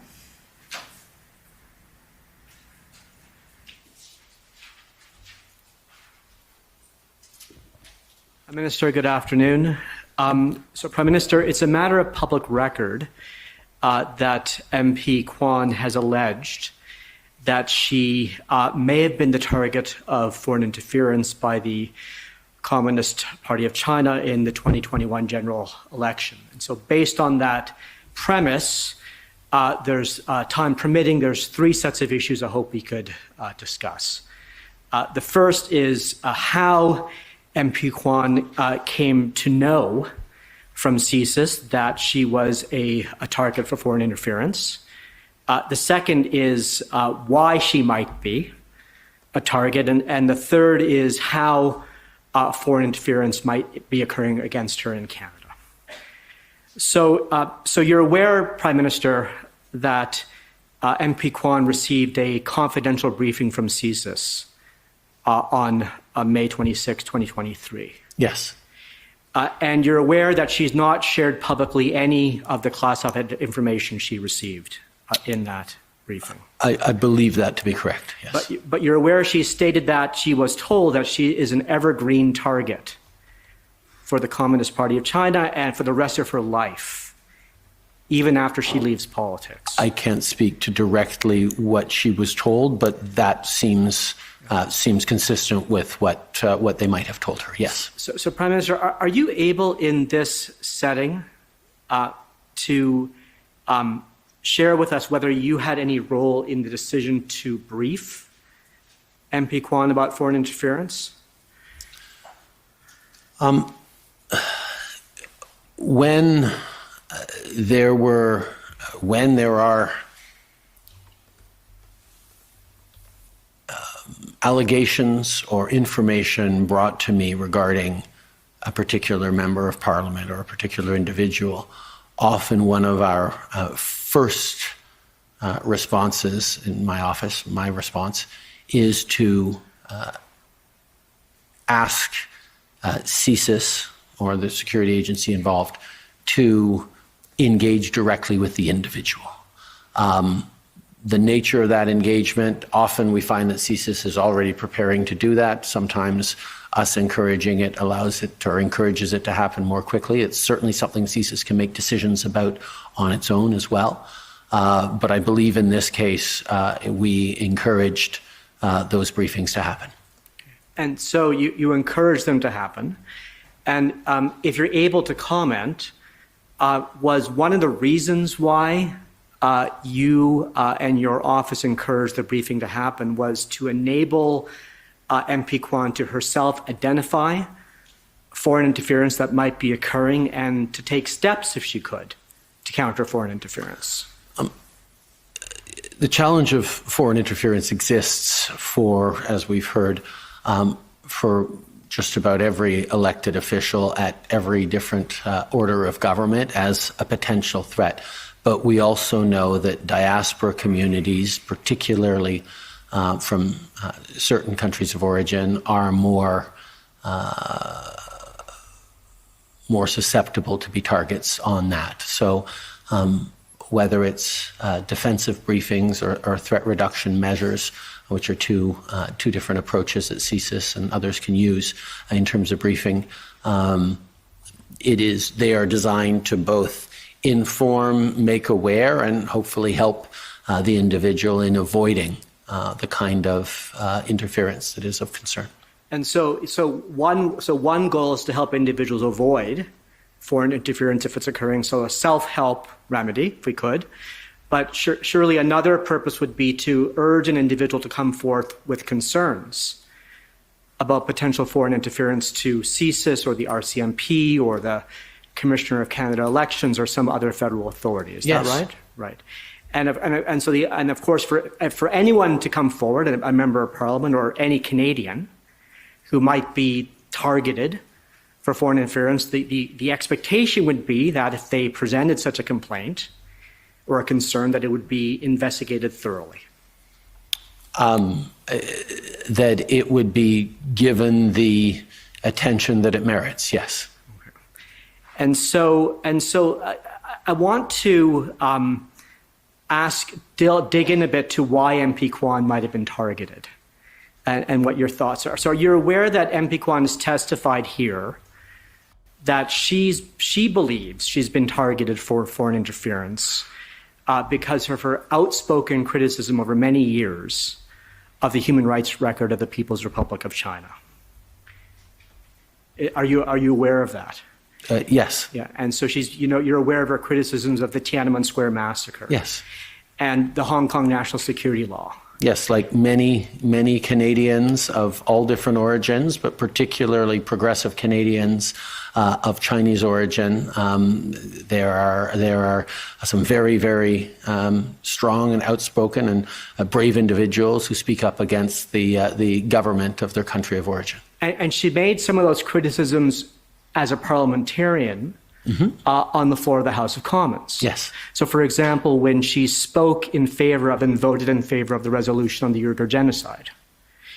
And so it's clear then, in making these criticisms, she was exercising her right to free speech, you'd agree? Yes.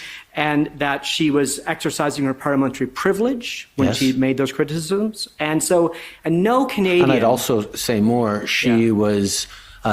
fulfilling her responsibilities as a member of Parliament to represent her constituents and her community in our Parliament. Agreed. And that no Canadian, MP or not, should be subject to foreign interference for expressing their political views. Indeed, yes. So I want to then take you, if I may, Prime Minister, to how foreign interference by the CCP might be occurring in Canada. And so we've had testimony that the CCP's foreign interference activities occur through the United Front, an arm of the Chinese Communist Party. You're aware of that? Not exclusively. Right, but including through the United Front. Yes, there are many different ways, and the United Front is one of the ways in which the Communist Party of China exerts either influence or perhaps in other cases interference. And are you able to comment on the other ways? Chinese police stations are a perfect example of something that's been in the news recently that our friend from the block asked about earlier today. Good. And of course, the United Front often operates through proxies, we've learned. You agree that that's correct? Yes. And I think the words you used to describe foreign interference in your examination in chief were covert, coercive, deceptive. And so would it surprise you if you were told that the United Front might funnel funds to Chinese proxies in Canada?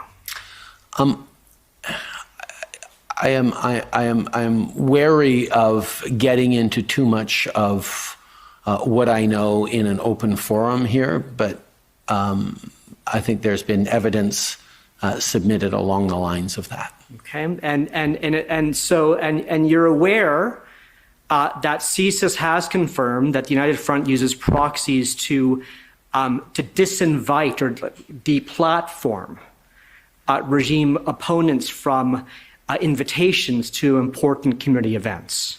I would encourage you to go directly to the source of these reports and allegations. I can say that, yes, I am kept very, very highly briefed on various ways of interference. I'm not always sure which ones I can talk about that I know about that others may not know about, but if you're talking about public record things, then it's good that you're putting them into the record. Sure. And so as a politician, of course, part of some of the rituals of Canadian political life involve attending events hosted by different ethnic communities that are potentially quite significant. So Vaisakhi would be one I'm sure that you might be familiar with. Yes. And so there is a certain significance then to having been invited for many years to an event and then suddenly disinvited in a public way. Can you not believe the arrogance, I just don't know what goes on in someone's mind thinking that they can lie to people like us, people that are smarter than he is, and think that you're fooling them. He's a spoiled, rotten kid that grew up into a spoiled, rotten man. I'm sorry, but we've been watching Trudeau for 2 hours now, and again, walk in front of that bus, like, save the nation and get out of here.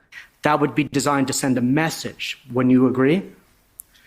And smash the like, subscribe, share, get notified. All the question period is pretty fun, and most of the shows are pretty fun, but this is a lot of Trudeau to take in one dose. Who else thinks that it's a lot of Trudeau in one dose? He's a traitor. I'm going to go to jail because I said that, but I think it, and well, maybe we're going to be in the same penitentiary. Trudeau and I. Hopefully he gets I think publicly disinviting someone as wrong as it would be might fall into the category of influence rather than interference. If a diplomat is hosting an event that the Chinese government is behind or through with proxies, it's a fairly open and visible way, and perhaps meant to be open and visible, to exclude an individual. That sounds like as wrong or unfortunate, or much as we might disagree with it, it sounds like something that is not covert or surreptitious, but more very direct disapproval. But if it's a community event organized by a Canadian organization, I think we're getting into hypotheticals here, but I understand your point that it is unfortunate that China in general tries to silence critics of its regime, including high-profile members of parliament. Okay, so a couple of concluding questions, if I may, Prime Minister. So the GAC panel testified that if the People's Republic of China, or for that matter any other foreign state, were engaged in foreign interference in Canada, it would violate international law. Do you have any reason to disagree with that evidence? No, I am. Yes, the foreign interference is violation of Canadian law and international law. And you'd agree then it's a violation of Canadian sovereignty? Yes. Thank you, Prime Minister. Thank you. Mr. Jarman, representing Ehren O'Toole. These should be a little harder hitting questions. I believe they just said that this person's representing Ehren O'Toole. So these should be a little bit harder hitting questions. Prime Minister, my name's Tom Jarman. I represent Ehren O'Toole. Just building on a question that my colleague was asking. Mr. O'Toole, similar to Ms. Kwan, has also received a defensive briefing from CSIS. And was that done with the permission or direction of your office? Again, it is not something that CSIS needs to get permission from the Prime Minister's office to do, but in this case, we certainly encouraged it.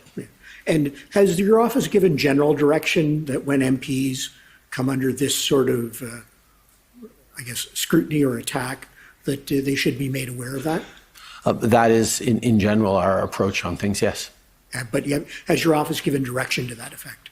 It is not to us to direct CSIS on what threat reduction or defensive briefings it gives or doesn't give, but certainly our posture has been one of encouraging CSIS to keep all parliamentarians informed and aware of not just threats against them, but of issues of foreign interference. Okay, thank you.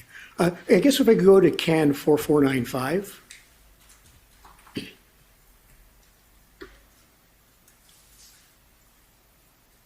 And this is a document that supposedly relates to a briefing which was intended to occur sometime in late February of 2023. It was prepared by CSIS. Commission counsel shown it to you, and I believe you also saw it during your witness interview. If you could scroll down to the third page. A little further, please. Thank you very much. Oops, back up, please. Thank you. So I understand from your witness interview that you were not advised of these events concurrent to them happening in the election in 2021.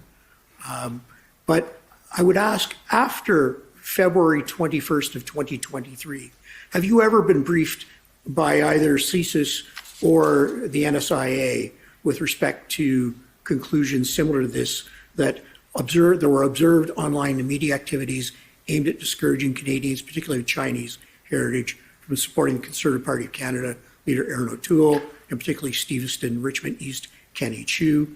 The timing of the efforts to align with Conservative polling improvements, similarities in language with articles published by the PRC state media, and the partnership agreements between these Canada-based outlets and PRC entities all suggest that these efforts were orchestrated or directed by the PRC. I think on this, I'd like to turn to the summary prepared of evidence on this one. I believe I think it's at 66, paragraph 49.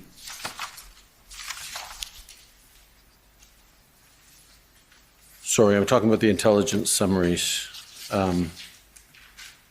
not the interview summaries. The prepared summaries.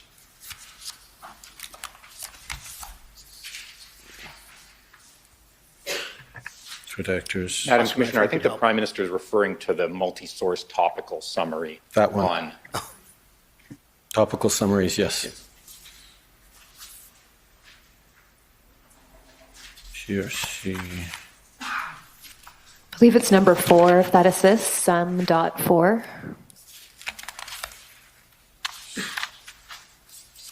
We just scroll down. Yes, I have that page. one. Yeah. Yes, thank you. That's it.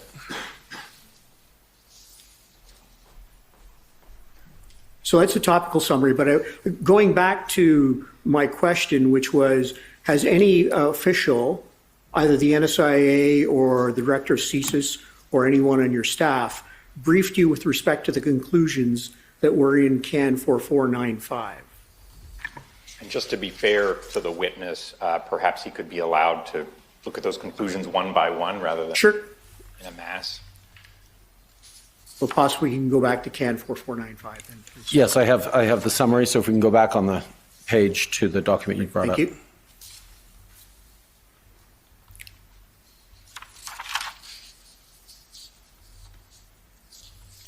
Scroll down, thank you. Further. And just a little bit further, thank you.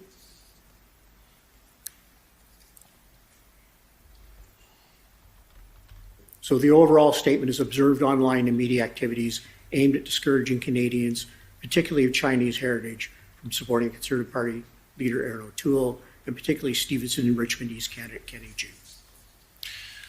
Yeah, what I would go to is the bottom of that, the last line in the second paragraph there, and refer to the general summary there, point 6, that says no PRC state direction of the incident was detected or reported. Yes, I realize that's what that document says. My question is, did anyone brief you with respect to those allegations that are in CAN 4495? And your answer is no, that's fine.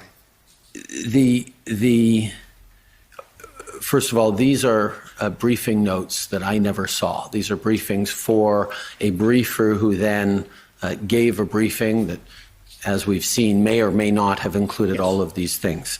I am and was, however, aware of the elements in the summary that talked about whether it's following the publication of the article in the Hill Times.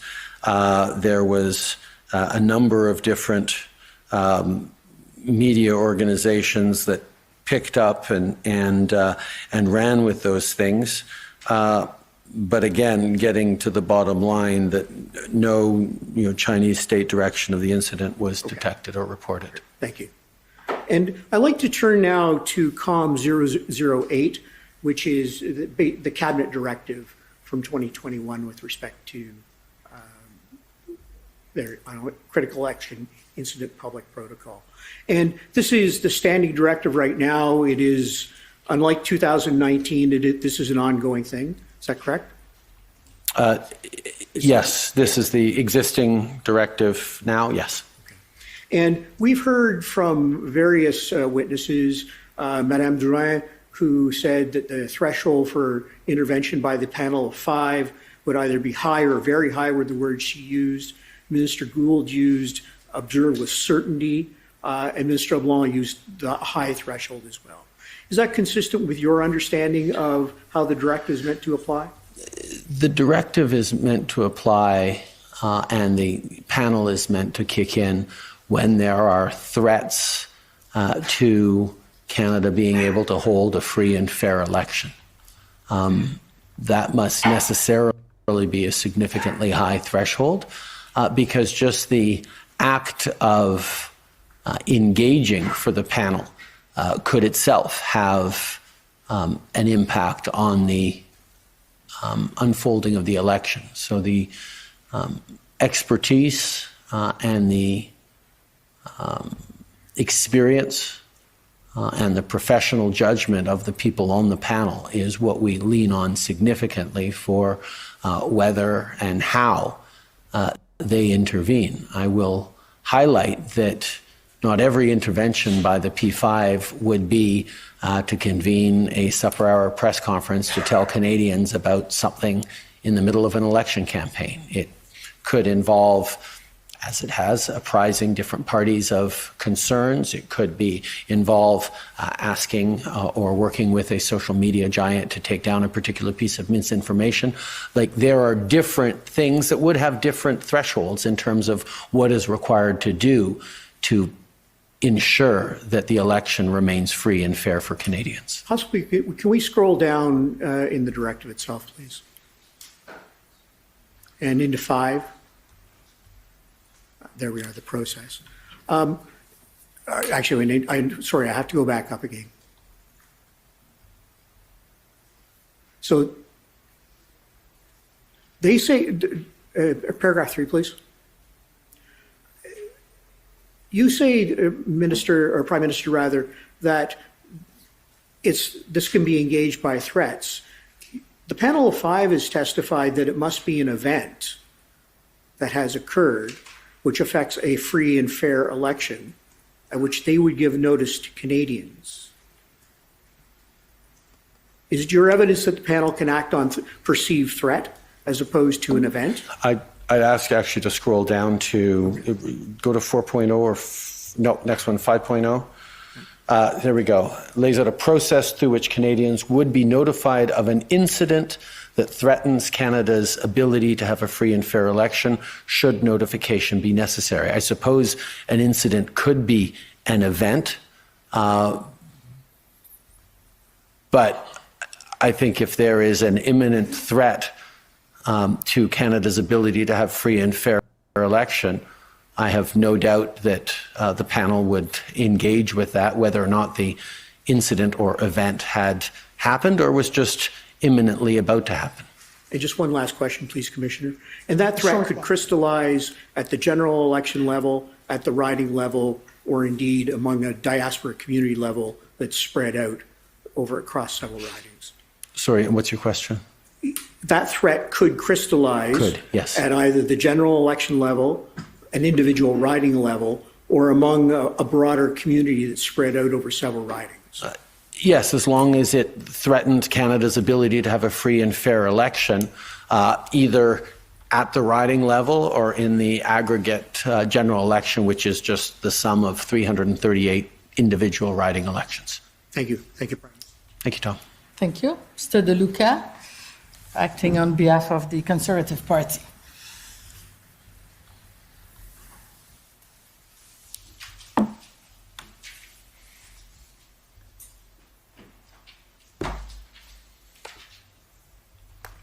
Good evening, Mr. Prime Minister.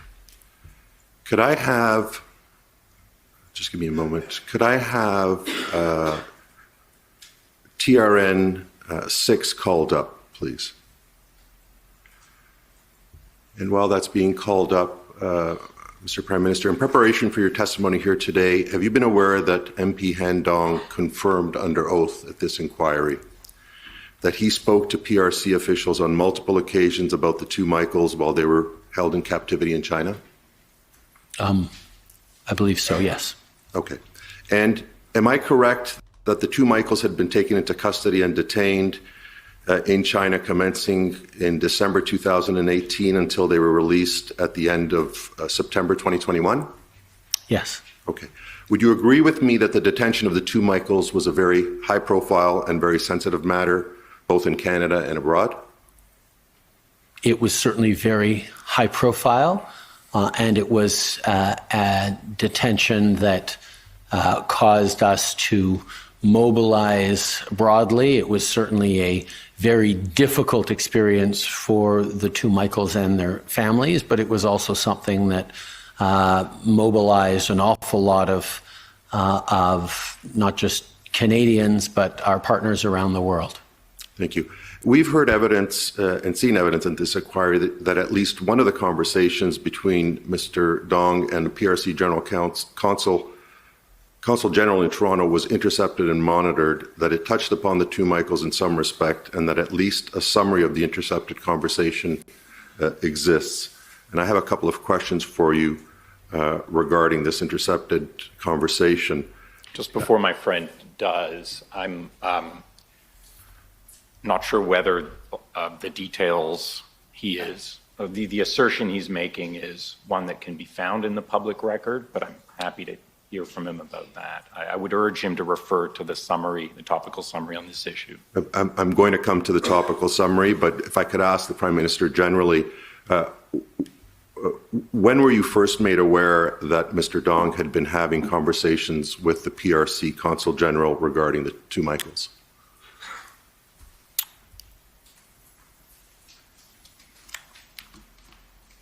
I can't recall offhand at what point that was. Do you remember what year, sir?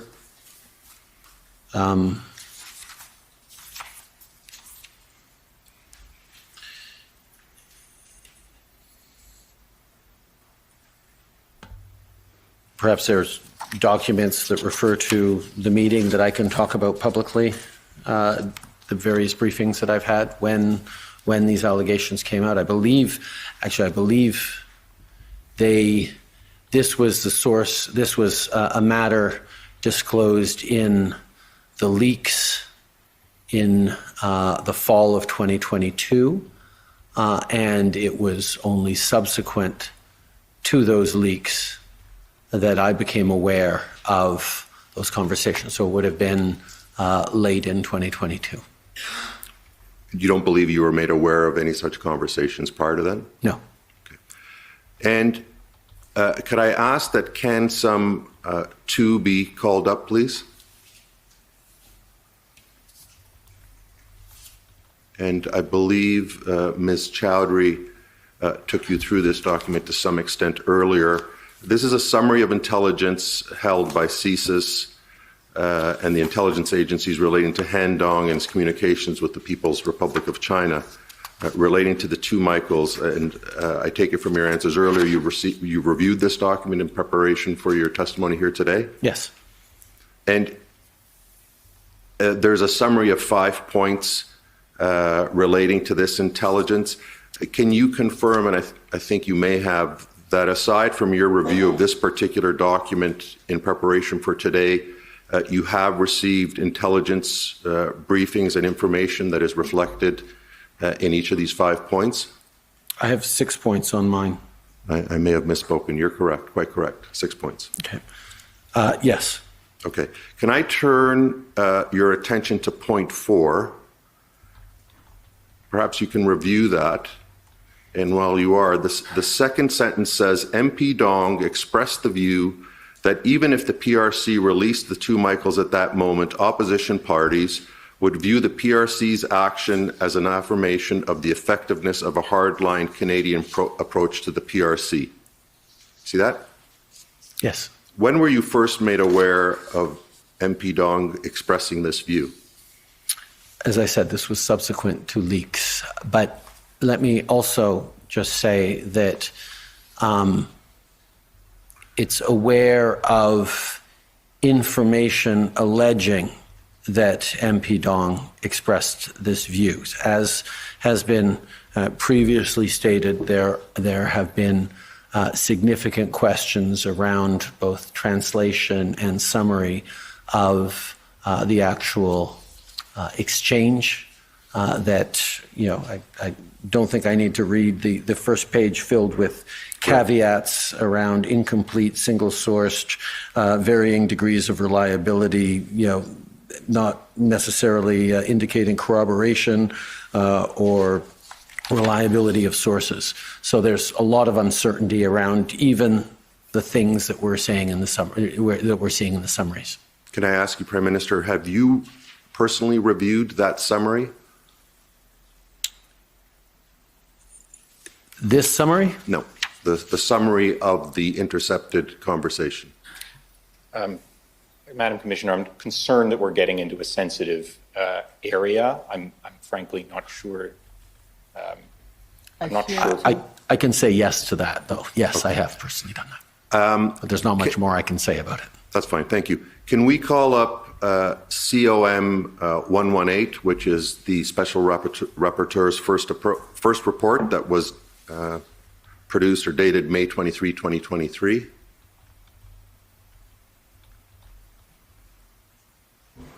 COM 118? Yes. Just a minute.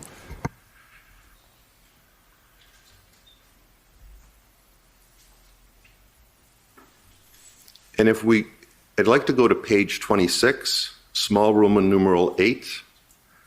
There's an analysis of a piece of reporting that Han Dong advised the PRC consulate to extend the detention of the 2 Michaels, Global News, March 22, 2023. Do you see that? Yes. Okay. And immediately below that, Mr. Johnston comments on how there has been considerable media attention about an alleged transcript of this conversation. You see that? Yes. And he then says, I have reviewed the same intelligence report that was provided to the Prime Minister relating to this allegation, which I am advised is the only intelligence that speaks to this issue. I can report the following, and we're going to come to the following. My question now, though, is, Mr. Johnson tells us that he reviewed the same intelligence report that you did, and that this is the only report that exists that speaks to this issue. So my question for you is the following. Is the intelligence report that Mr. Johnson is referring to there CAN-SUM 002 that we just looked at, or is it something else? I'm not sure the witness can answer that in this setting. Yeah. So we'll note the question. Okay. And are there other reports that, for now we'll go with written reports, either hard copy or electronic, that you're aware of that perhaps were not shared with Mr. Johnson that might relate to precisely what was or wasn't said between Mr. Dong and the PRC official? I'm not certain I can answer that question. For the same reasons? For reasons of security and confidentiality. Thank you. National security. Thank you. Have those reports, if there are any such reports, have they been provided to the present commission? I'm not sure I cannot confirm or infirm the existence of any other reports that I cannot speak to here. Thank you very much. Mr. Johnson then gives his assessment of that particular allegation as follows. He says, the allegation is false. Mr. Dong discussed the two Michaels with a PRC official, but did not suggest to the official that the PRC extend their detention. The allegation that he did make that suggestion has had a very adverse effect. Do you agree with that assessment, sir? Yes, we know that the media reports and the allegations made in rather a spectacular fashion about Mr. Dong were false. Okay, but would you agree in regards with to what he said or didn't say about the two Michaels? Okay, would you agree with me, sir, that all that Mr. Johnson was commenting on was what is contained in that heading, that particular allegation? Mr. Johnson didn't comment one way or the other about whether what else Mr. Dong might have said to the PRC counsel, read the two Michaels, was correct. So, for example, in CAN-SUM 02, the conversation is stated slightly differently. I'm not sure the witness can comment on what Mr. Johnson was or was not commenting on. Mr. Prime Minister, I have very many more questions, as you might imagine, but I simply don't have the time. Thank you very much. Thank you, Mr. De Luca. Counsel for Ehren Dang.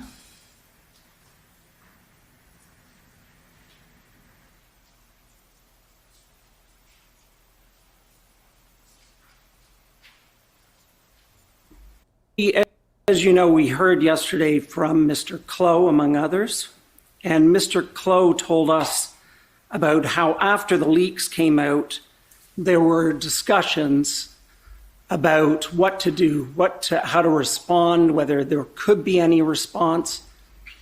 And in particular, he said there were a number of discussions about how to get the truth out that the story was wrong. And he explained that up until yesterday, he was not able to say that publicly.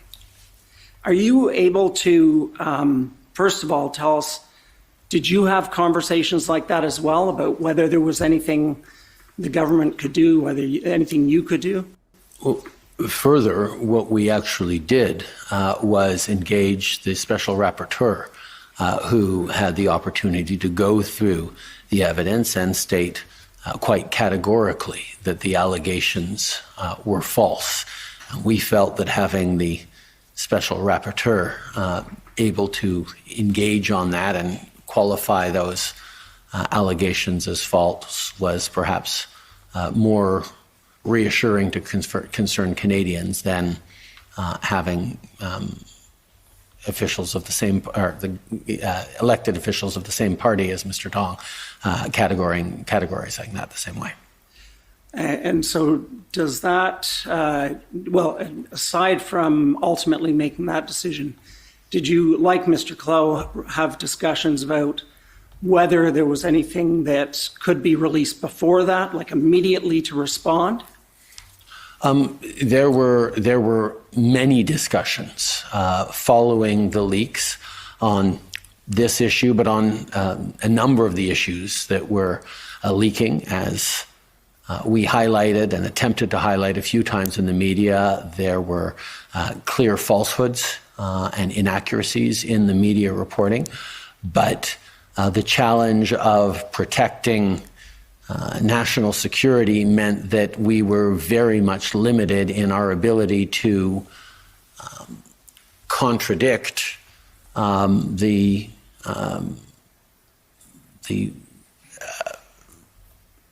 false allegations being made by the leaker.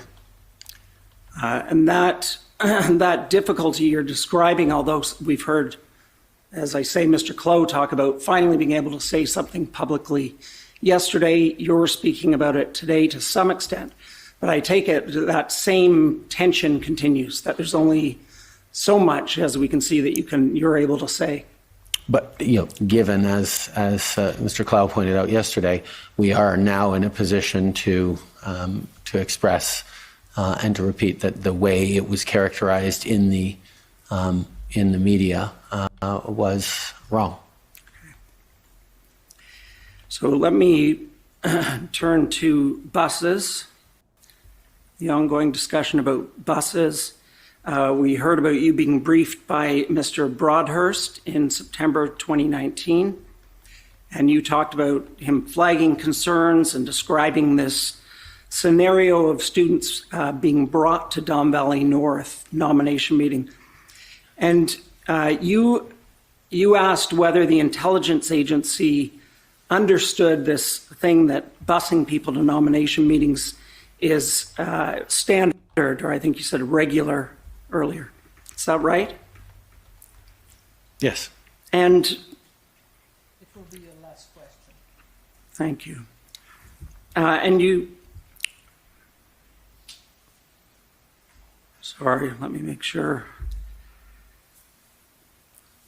And you raised the issue of whether the intelligence agency understood this basic issue that someone like you who knows politics and nomination campaigns knows. And did you figure out an answer to that, whether the people at the agency who were reporting this had that context? Oh, certainly. Listen, our intelligence agencies, even though they don't organize nomination meetings themselves as political parties do, regularly turn to experts and learn about the things that they don't know about when they need to. So I am very confident that our intelligence agencies now know a lot more about the unfolding of nominations, which is important because they need to be able to ensure that those nominations, like all electoral events, are decided by the residents, and indeed by ensuring that our democratic processes are free and fair and absent interference by foreign actors. Okay. Thank you. Thank you. Human Rights Coalition.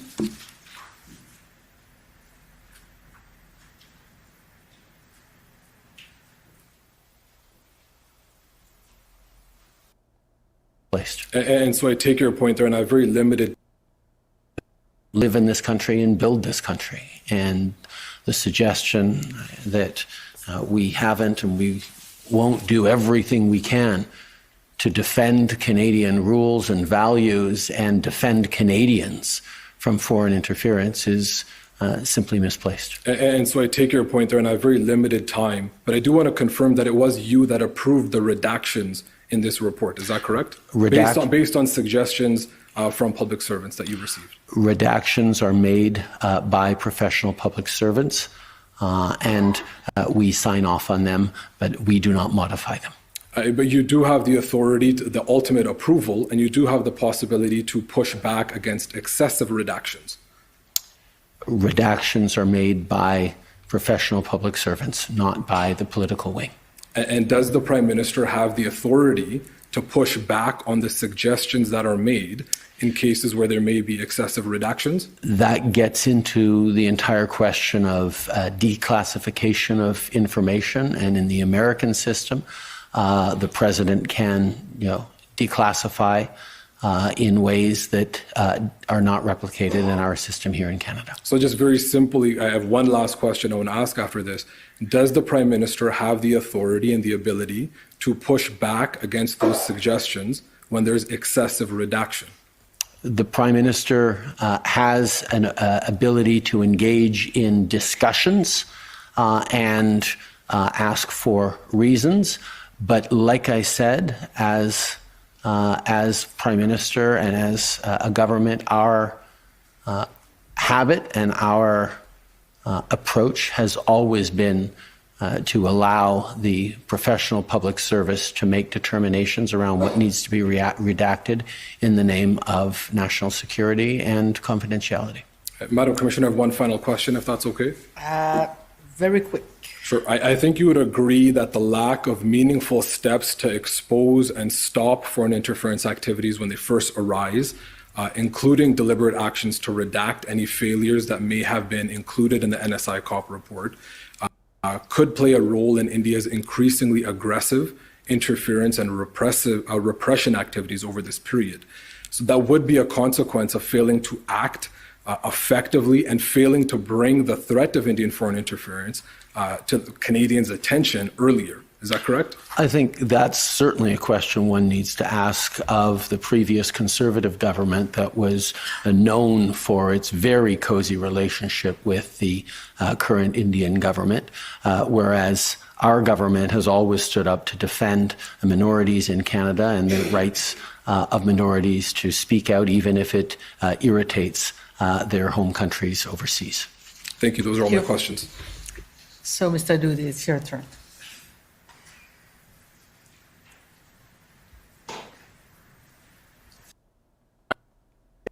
And actions of sowing chaos and destabilizing democracies around the world, including attempts at cyber attacks and successful cyber attacks in Canada. But I think one of the big differences between Russia and a number of other hostile or challenging state actors is the significant lack of a critical mass of either Russian diaspora or Russian speakers in Canada, as you contrast with the situation in Ukraine or in Latvia or elsewhere where there is an easier threshold for them to interfere in democratic processes. You spoke about the need for Canadians to be confident that the government is doing what it can to keep Canadians safe. How confident are you in the SITE task force and the panel of five's conclusion that Russia did not interfere with either election?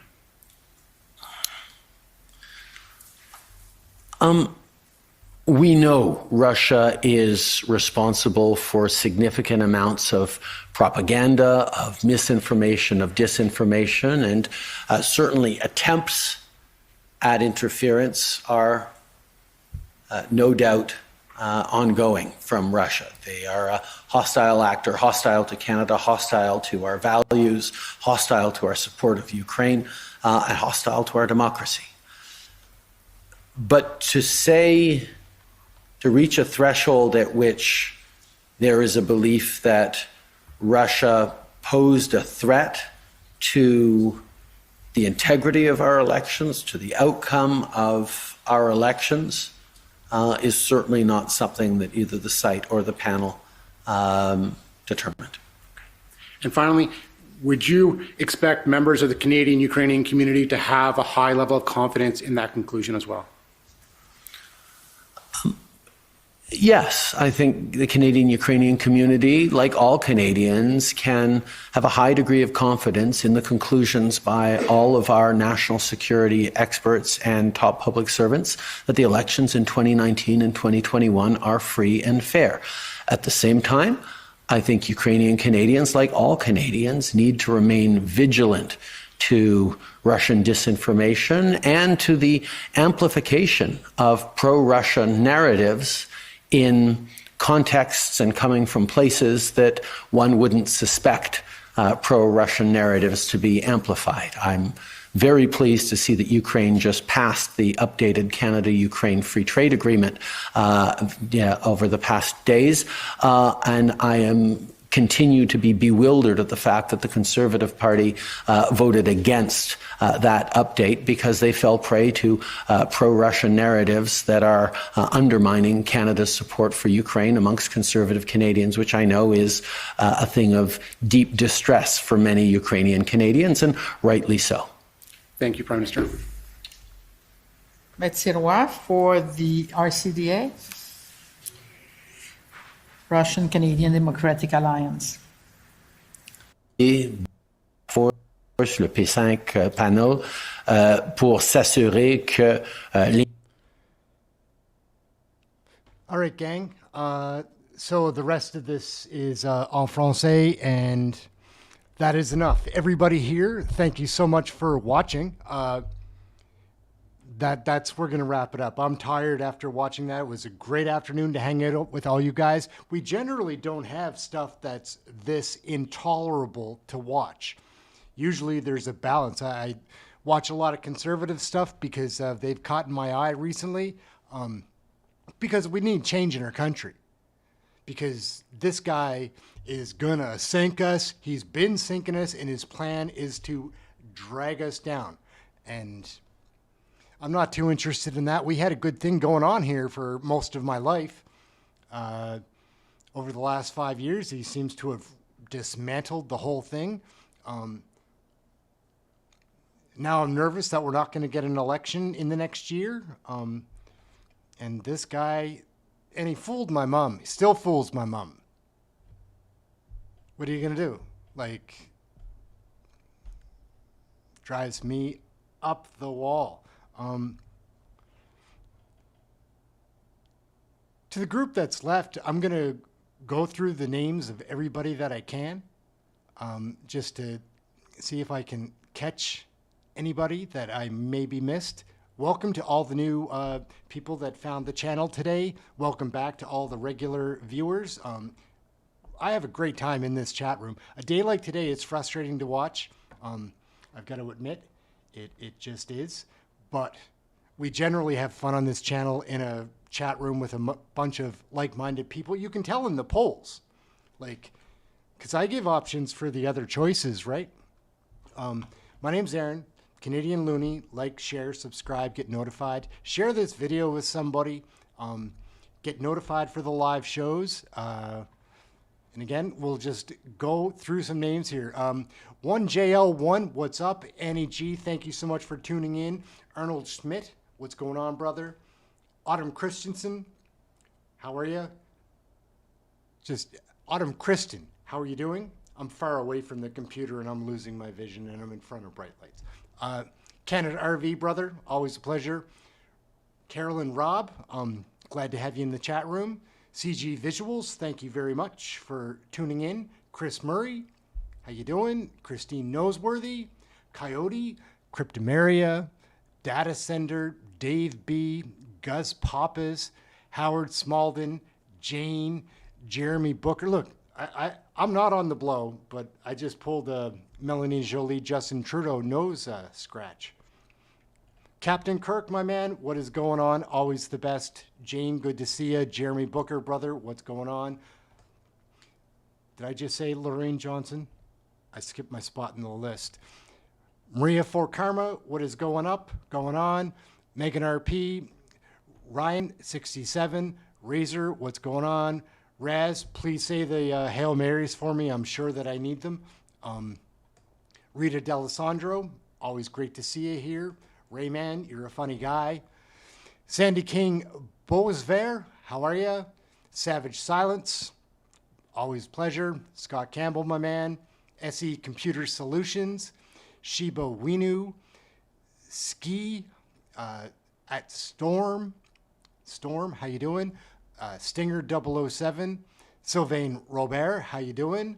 And Tracy Smith, always good to have you in the chat room. Those are the lists. Those are the names that I have on my list. If I miss anybody, I'm not trying to leave anybody out. I don't do that. Anyhow, gang, I am wrapping up. It's been a fun afternoon of watching our wicked, terrible, awful, lying, narcissistic, psychotic, sociopathic leader of our country who's determined to invest more in us and help Canada to where it needs to be, in his mind. See, grew up a spoiled kid, right? Like real spoiled. So, it just, plus he's dyslexic and, that's it. It's just too much Trudeau for one afternoon. Next time I'll probably break it into a couple of pieces, do a half in the day, in the afternoon, half in the evening, just to mix it up. I need to grab a bite to eat as well. I've got lots of great videos, Ray-Ban. I do have some of those India videos. I'm too tired to show them now. And that is it. Maybe we'll be back this evening. I don't know, but we will be back tomorrow. Same time, same place. Remember to like, share, subscribe, get notified. Consider a membership. We're here all the time, and our crowd is pretty tight. And we are growing. It's good to see. That is it. What are we going to go out on? Now I'm going to go out on this.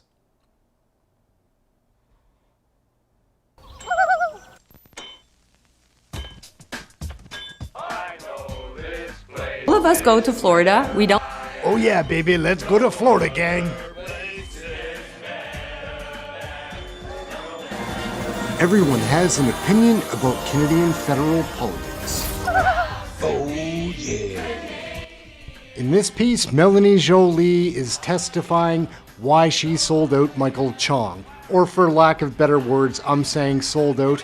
She has a different explanation. Let's take a look. This is Melanie Joly. Hard to find this testimony anywheres. Here she goes. Something's up. So my questions are going to be about the decision to declare Joe Wei persona non grata. Yeah. And to understand a bit more about why that happened and why it happened when it happened. Mm-hmm. So I'd like to just start with some PNG basics, if we can call them that, and you covered them a bit, but just to go over it, I understand that the power to declare a foreign diplomat persona non grata is a power of the Minister of Foreign Affairs. Is that is that right? And just if you can say yes for the records. Oh, oui. And when Joe Wei was declared persona non grata, that would have been your decision then? Oui. Okay. And in their testimony, answer, yes. Global affairs officials referred to declaring a foreign diplomat persona non grata as a last resort.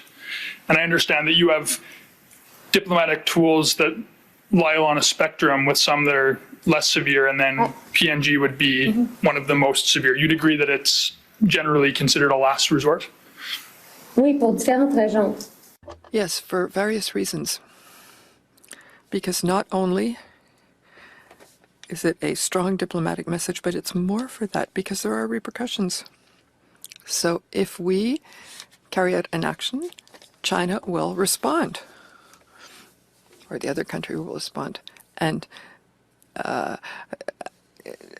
Canada's goal is to never lose a diplomat in another country, because we lose eyes and ears in a country to which it's difficult to have access, and where the media reality is very different. And so it's a way that someone helps people understand how things are done in China and how we can defend our interests in China. It depends on these diplomats. So it's always important to know, before we expel a diplomat from Canada, we have to make sure the reaction will be proportional. So if we expel one person, so another person will be expelled, not 2 or 3. And you saw that with India, 41 were expelled. And secondly, how we're able to ensure that there's not just expelling our diplomats, but also that there's not a much broader repercussions, so job losses because there were economic sanctions. And I've already mentioned that earlier. You want to be sure that you have a strong justification before taking this last resort step. Is that fair? Oui, mais dans le cas de Zawi, la position est... Yes, but in Zhao's case, it was untenable. He had to leave. So it was more, when was he going to go? Because in my mind, it was clear that he had to leave. In that particular case, you recall that on the 1st of May, 2023, the Globe and Mail had reported that Joe Wei was engaged in targeting my client, Mr. Chong. And then between the 2nd of May, yes, Mr. Chong and other parliamentarians raised this issue repeatedly in question period, and they called on the government to expel Joe Wei. Is that something you remember? Oui, tout à fait. Okay. Je me souviens même d'une... Yes, I do remember. I even remember of one parliamentary committee meeting where I appeared. But I don't have my agenda with me. So when that was happening, the war in Sudan just broke out. So I left and I went to Kenya because the previous weekend I tried to work with the Americans to ensure that our diplomats had left Khartoum, which was now a battlefield. And after that, I worked for the evacuation of Canadians in Sudan, and I worked to ensure that they be sent out. So the question was, do we use Canadian Army planes? I was working with Defense Minister Anand at the time, and we wondered if they would be evacuated from Khartoum, which was it safe enough or not, or Djibouti and Kenya. So I spoke with my Kenyan counterpart, so we made sure that the Canadians were sent to Kenya, and I went to Kenya to make sure that that departure was going well, because we were in a situation of crisis. So I don't think that I was present at all the question periods that you're referring to, but I know that I came back from Kenya, and then I went before the parliamentary committee the following afternoon, and there Michael, your client, asked me, why is that person not PhD? In my mind, the decision had already been taken, but I answered, dear Michael, the decision does not just involve you, it's also the various repercussions. And I said, I told it 5 times, I've said this 5 times here, the repercussions for Canadians in China, for jobs, and for diplomatic personnel.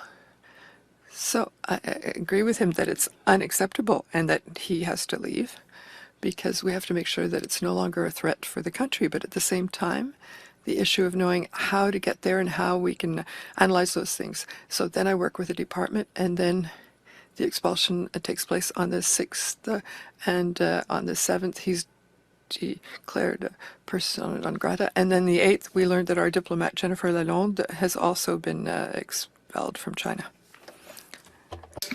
Fundamentally, what I'm wondering is if you would agree that one of the key reasons underlying your decision to PNG Mr. Joe Wei was the PRC's targeting of my client. Would you agree with that?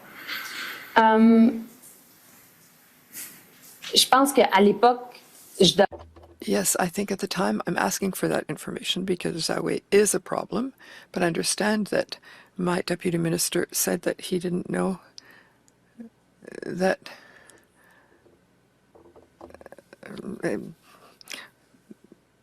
but I decided that he had to go. In relation to Mr. Chong, is that? il a fait de l'ingérence étrangère. He was accused of foreign interference, that's it. So any diplomat that doesn't respect the Vienna Convention and that has done it repeatedly, and it's a pattern, at that point we have to get rid of him. My goal is not to protect foreign diplomats in Canada. It's to protect Canadian interest. Zawe